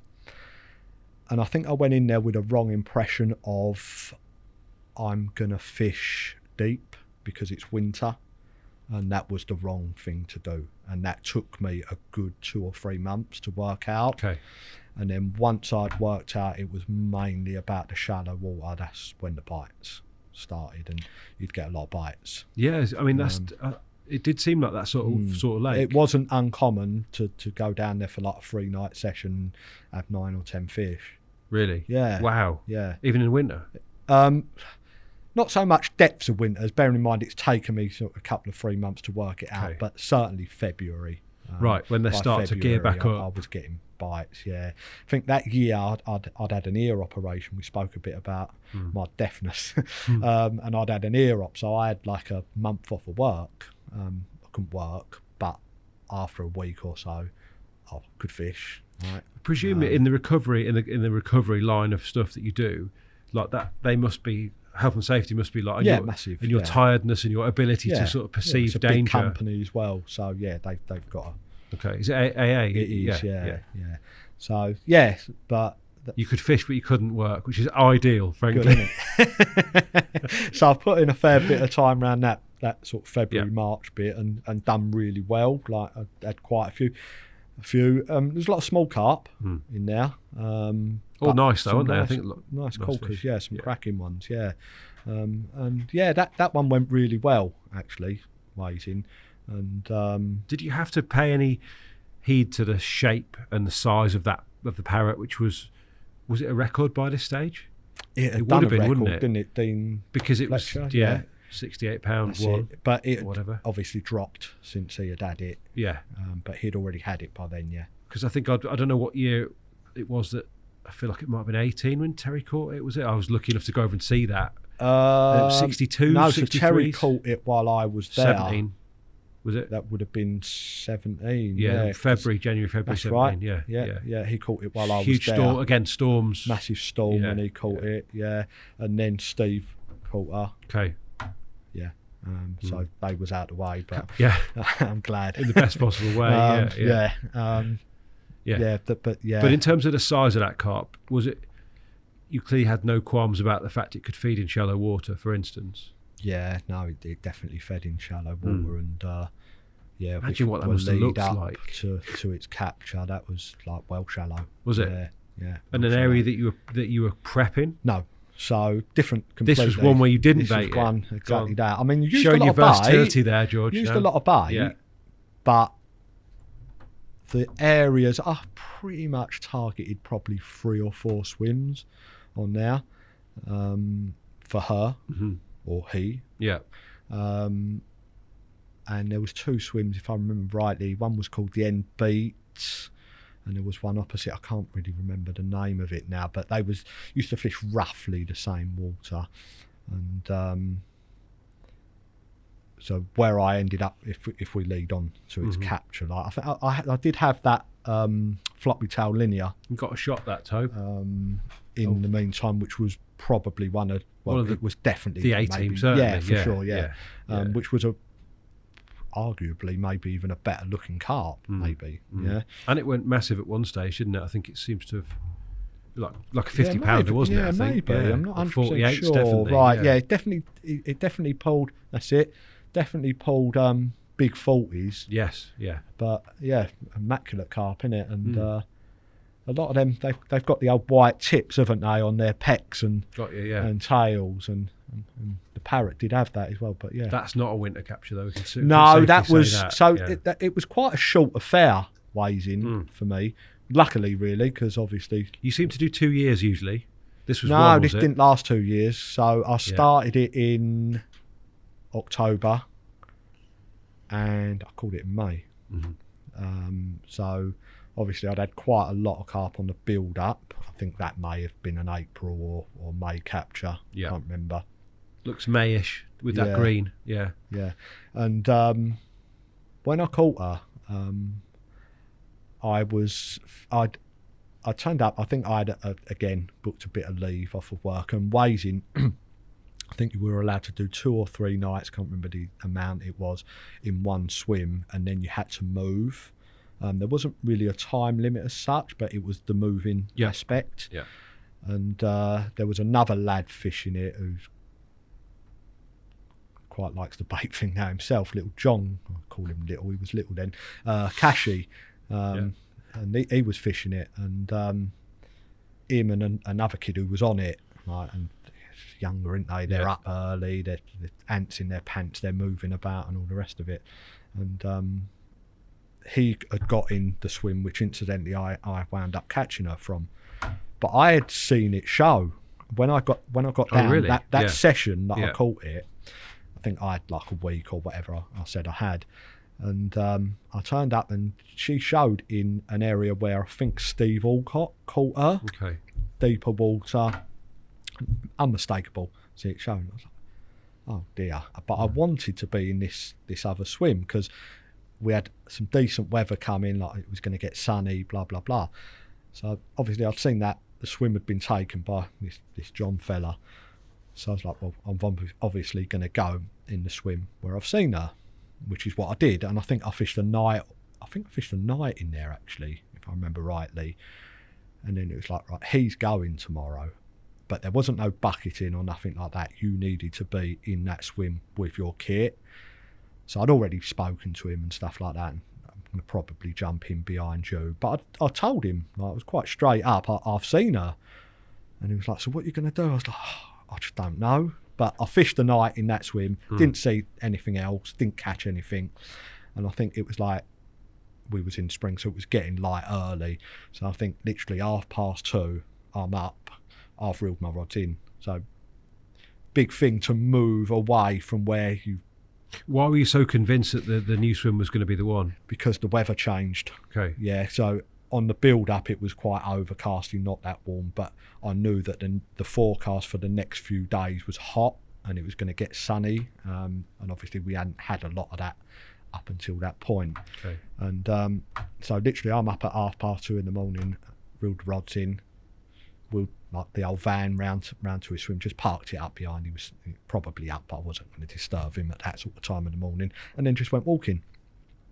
And I spent a few hours just walking around and looking, see quite a few carp in the area where I ended up catching it from. There was like the swim that I fished, I genuinely can't remember what it was called, but the swim which I ended up catching it from to the right hand side of it was sort of almost like a bit, it wasn't out of bounds, but it didn't have swims around there. So, and there was a massive big sort of gravel hump, which it came up to sort of 18 inches a foot deep. So it was really shallow, but they used to love it around there in the warmer weather.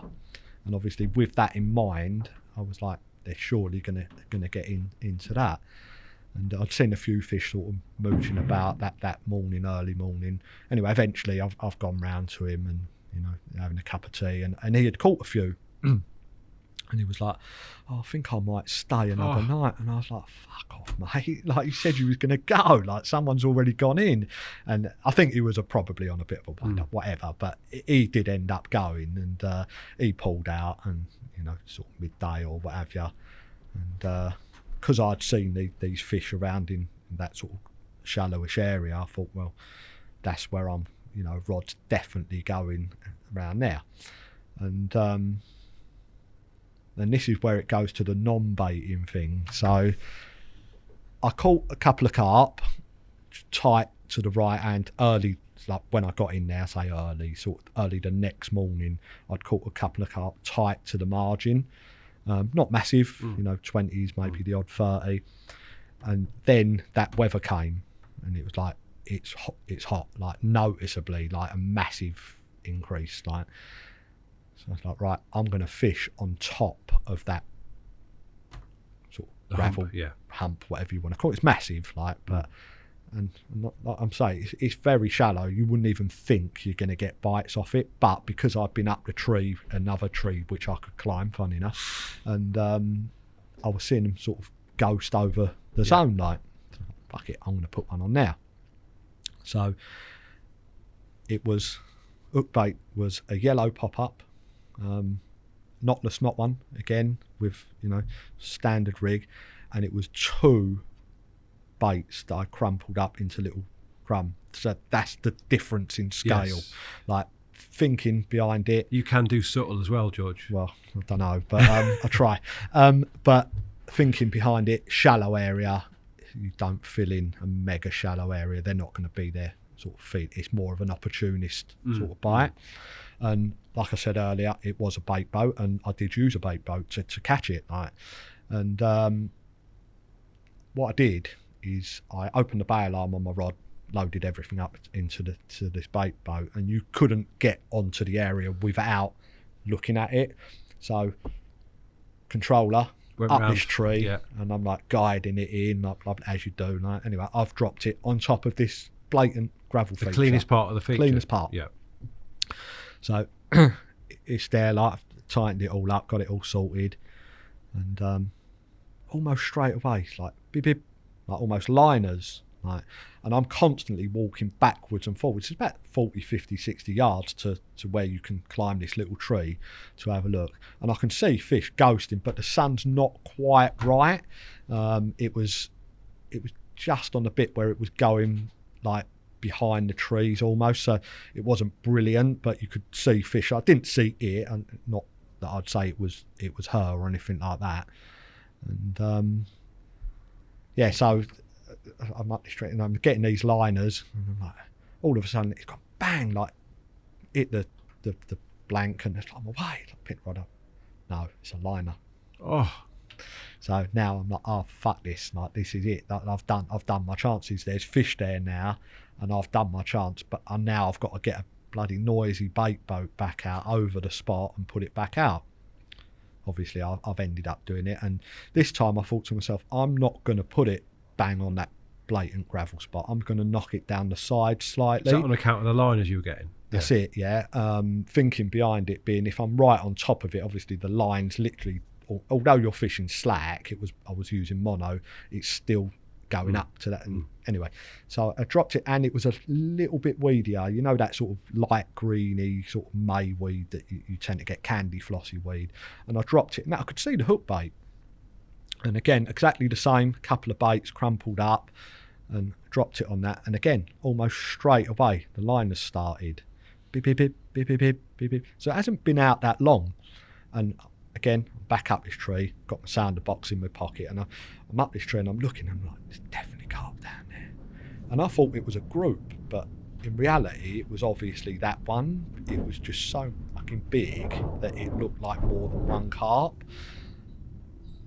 And you know when you're getting these like beep beeps, but then all of a sudden you get that beep, and you know, it's like it's quite a, I don't know, you just know, don't you, sometimes that one's a bite sort of thing. And it's like, it started off like a beep beep beep, beep. And by the time I'd like clambered down this tree, it was like in full like battle cry. Like it was going. And I've literally fallen down this tree. I've got waders on as well because I'm climbing up and down this tree with waders. And I've just come hacking through all of this like undergrowth, like must have looked a right mess, and picked the rod up, and yeah, I've got a fish on, like, and it's like I've got one, like, you know what I mean? And again, I didn't know what was on it, and sort of playing it, and it weeded me up quite a few times. At one point, I thought it had gone, and I was just literally dragging in a weed bed, like, and that went on for about 30-40 yards, and then all of a sudden this weed's come up. You can see there's a great big set of shoulders in there, and it's kicked the weed off, and then you can see it, and then I can see it, right? And this one, that Parrot, had a reputation of it would try and bury its head down into the sort of ground or the weed to try and dislodge the hook, and it was doing that. It was twisting and turning, and I can see this, like, it's going on sort of 10 yards out. I've got my Polaroids on, I've got my cap because I've come straight off the tree, and it's just, there was a mate behind me. I've forgotten my net as well, and I'm like, Paul, chuck us the net now, and he's thrown the net in the lake, like, and he got it spot on, and that went on for about, well, it felt like ages. In reality, it was probably only 2 or 3 minutes. I think I did have a video of it somewhere, of me playing that last bit, and I know what I've got, and I'm thinking, please do not fall off, like, and yeah, it went in the net, and first time of asking, I think I got it in, and that was it. It was done. Incredibly long carp, massive, mate. I mean, I've seen, having seen it on the bank, I can't quite put myself in that position very easily, but it must be easy for you. It filled my unhooking mat, so its tail was like literally, 3, 4, 5 inches over the unhooking mat. Yeah. Fairly unique carp, you'd have to say. Very much so. I mean, obviously, shame about the mouth damage, but that's ancient what made damage, wasn't it? It was like an old, it seemed to be had that for a long time. I think so, mate. Yeah, but that's what made it what it was, I suppose. But it makes it even more unique, the fact that it was, it thrived in that lake. It shallow did, lake. done very Great well. big Yeah, fish. freak of nature, in it. That like was a lot of 60 them. pounder, right? What did that go? 62.5, I think. Yeah. Yeah. I mean, that's going to be tough to beat, mate. Yeah. But it's like I said earlier, I don't really think it's about beating it as such.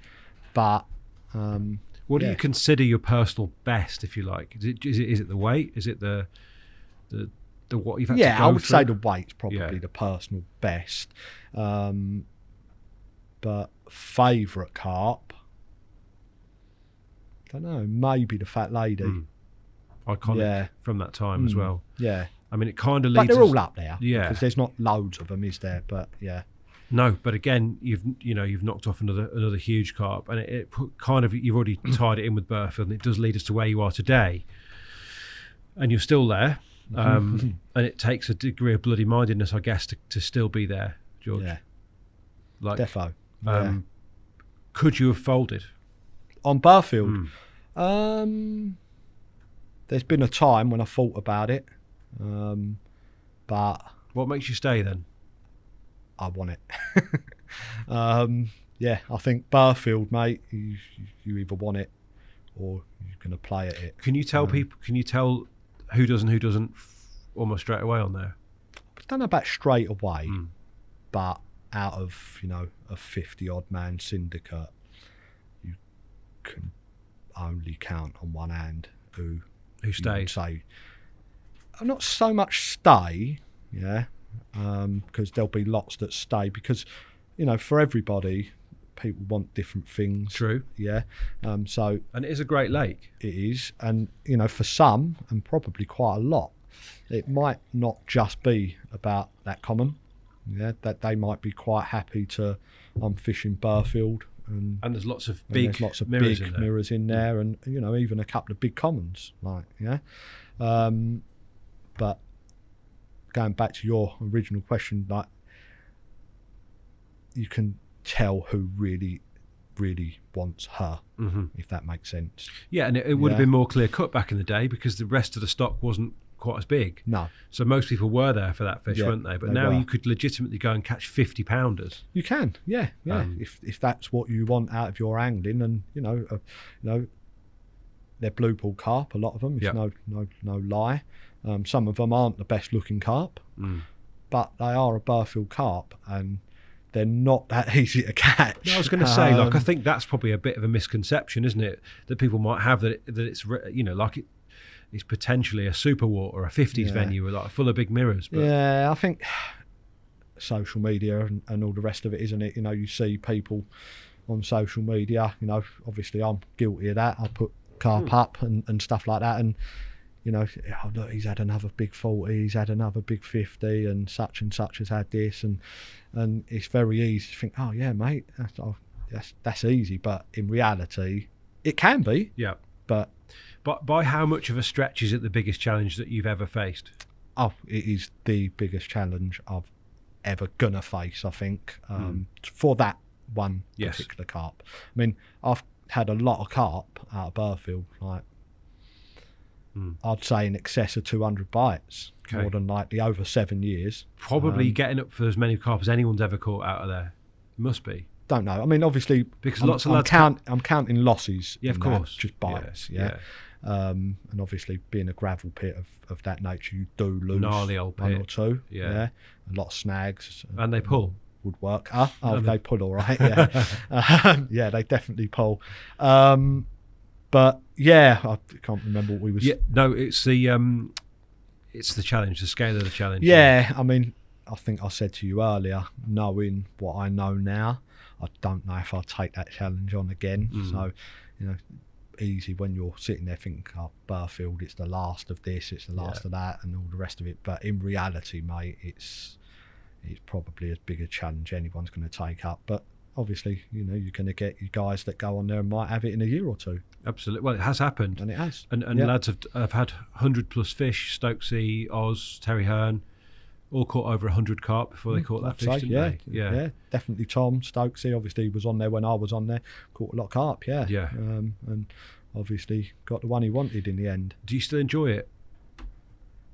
Yes, otherwise I probably wouldn't stay. But at the same time, it's a little bit of a love-hate thing. Yeah. And I think Elle covered a bit of it on one of his recent podcast things. It's very easy to get stale on Burfield.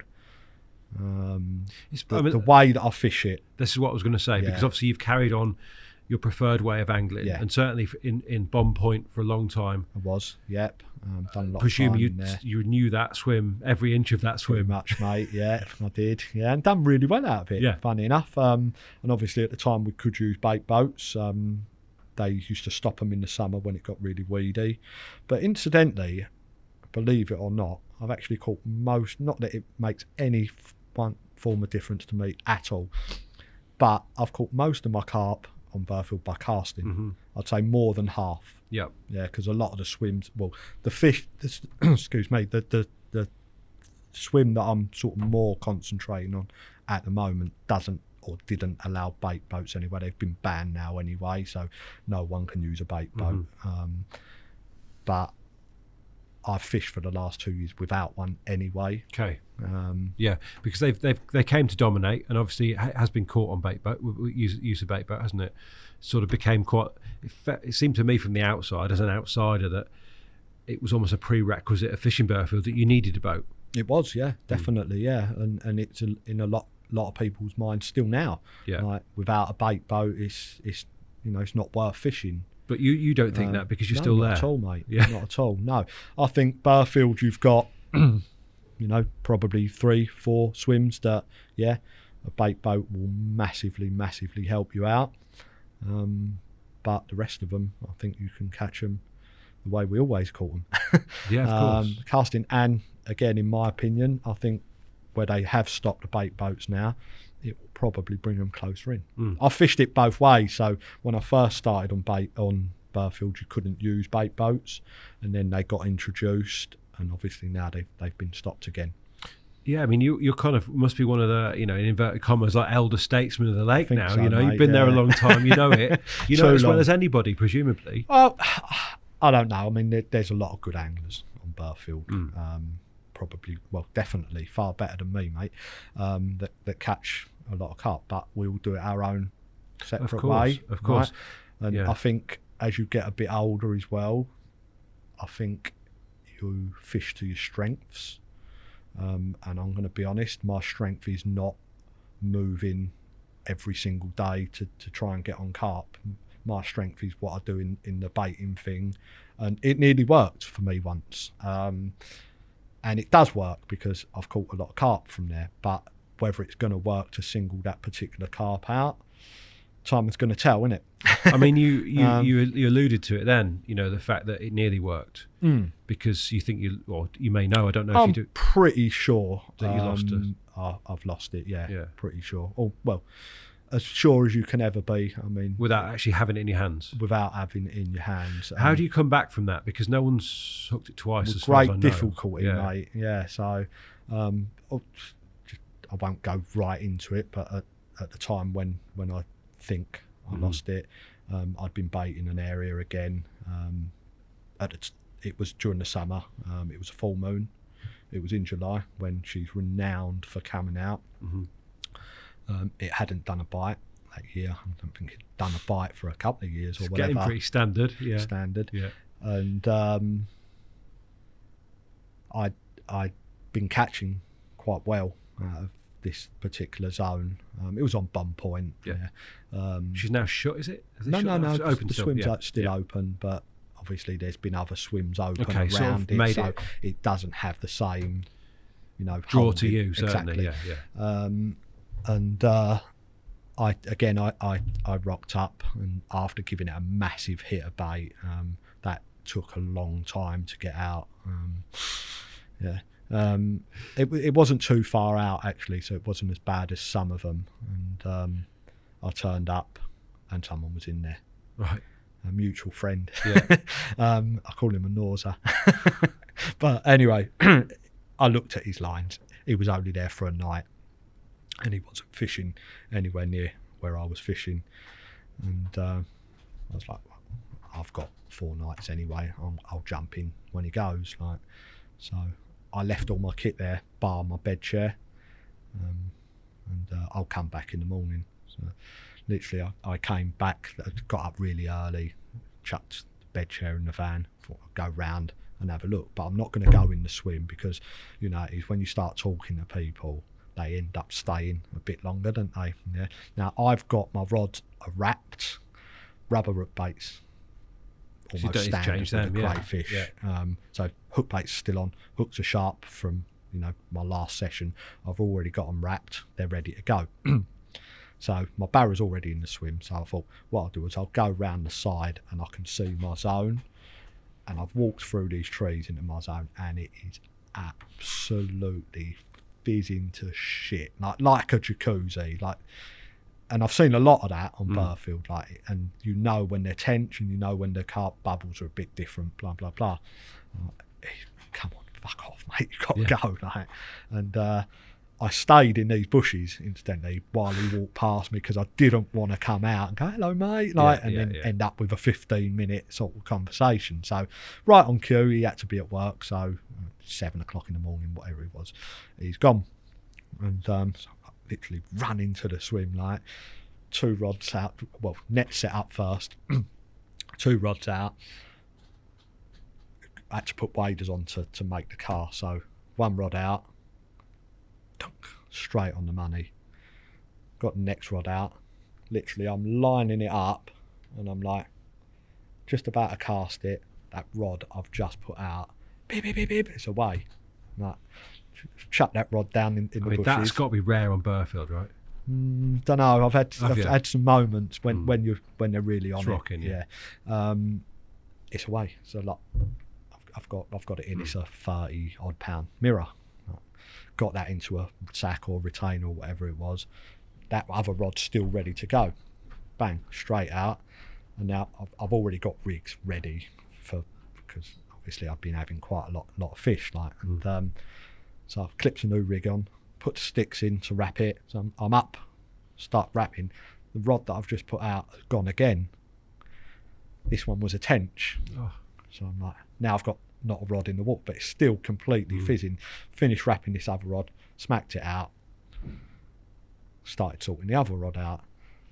Again, I'm in the water, and I'm not lying. Like, I'm in the water, right? And I'm about to cast this rod out, and the rod that I've literally put out 3 minutes before has gone again. I'm like, chuck that one up the bush as well. So I've only got one rod out at any given time. I've only got one rod out, and this one was just picked it up again, totally different. Right, picked it up. And it just come up to the surface instantly. I think it was about 10, 12 feet of water, whatever I was fishing. But it's up on the surface. Obviously, I fish a lot of lead clips, so does the lead up on the surface. But most of them would do, but they wouldn't come up on the surface. They'd run into a weed bed, which was 30 yards behind the spot. But this one here, just straight up on the surface. And I've got the waders on because I've already been casting, and I've picked the rod up. And you know when there's like almost that little bit of it's probably only like 1 or 2 seconds, but there's a bit of stalemate. It's not coming, but it's not taking like that, and it can't kite left. If it starts to kite left, it's gone. Like if it goes too far left, is what I'm saying. So I'm fishing almost like on the mouth of a big bay, right? And then it's made up its mind. I'm going left, right? So because I've got the waders on, I've literally jumped straight in and run left to straighten the line angle up, and it worked. It'll swing right. It did. It's exactly what it did. It turned and it started to go right, and it just shot off. Like, it's on the surface. You can't see what it is because it's a fair way out, and it just shot off. And people say, "Oh, it took 80 yards of line off me." Blah. This thing took 60 yards of line. Like, yeah, it took 60 yards of line. It was out there. And there was that bomb point, there was a massive plateau pretty much in front of the swim, and the weed in the summer was top to bottom. And right at the back of this like plateau, there was a massive wall of weed. And like, if it got behind that, I was going to be in trouble because I'd have to end up trying to get a boat or what have you, because it was going to lock up in that weed. So I've now got to try and pull it, and I'm like cranking. But all the time, this fish, and I remember speaking to Stokesy about it when he caught her, it kited. And it's quite renowned for kiting. And it's just constantly kiting. But it's taking line, but it's kiting. And I'm like cranking as hard as you dare pull with like braid and all the rest of it. And it literally, I must have missed this wall of weed by like that much. It come my way, but it was still kiting. And there's an island to the right, which again, it's still 50 yards to my right, but it's going that way. And I'm still cranking. But all the time I'm cranking, the line's getting shorter because it's kiting. And again, there was a massive wall of weed that built up on this island with a load of woodwork behind it. But the saviour was there was so much weed, it hit the weed, but it bounced off of the weed, right? Because it was so thick, it obviously couldn't get through the weed. So it's hit this weed and then started to go the other way. By this time, it's really close in. Like, I've probably got it 10 yards out, if that. And then all I've seen was I didn't have glasses on. I had a cap on, I believe, but I didn't have glasses on because it was all such a rush, and the sun was coming up. It always comes up in front of you on bomb. And I've seen a common, like, and it's the biggest thing I've ever seen. Like, obviously, I've seen the parrot before, long carp. I've seen 1 or 2 big fish beforehand, and this is 1 or 2 carp. Yeah, it's either the Burfield common or it's the patch common, which at that time was probably nowhere near as big as it is now. Yeah, and as soon as I see it, I was like, that is her. I know it. That's her. But it's fairly deep. It's 3 or 4 foot under, and it's gone left, and then it's gone right, and then it's gone left, and it's just doing that, zigzagging.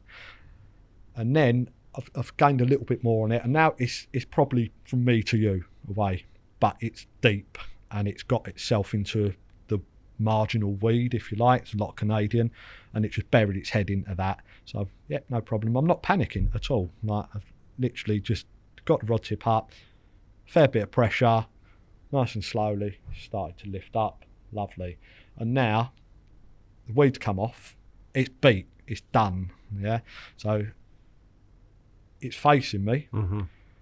the heads come out, and all of the last sighting I remember was I see a big head, obviously, which she's got, and the whitest set of, or mouth, massive mouth, and it's just almost looks like brilliant white with my hook bait hanging just in its corner, scissors like that. Not panicking at all. I've got the net in my hand, it's in the water, it's ready to go. I'm like, you're beat, mate. I'm done. I've got you. Right. And I just remember going through my mind, please don't fall out. And as I thought that, it just literally went like that, just turned its head, and it just it just turned its head, hook straight out, and then just melted down into the water, and like just literally dropped the rod as soon as, like, there's probably a little bit of a pause because you're a little bit in shock almost. Dropped the rod, tried to scoop it, it had gone, mate, and that was it. That was the story, mate.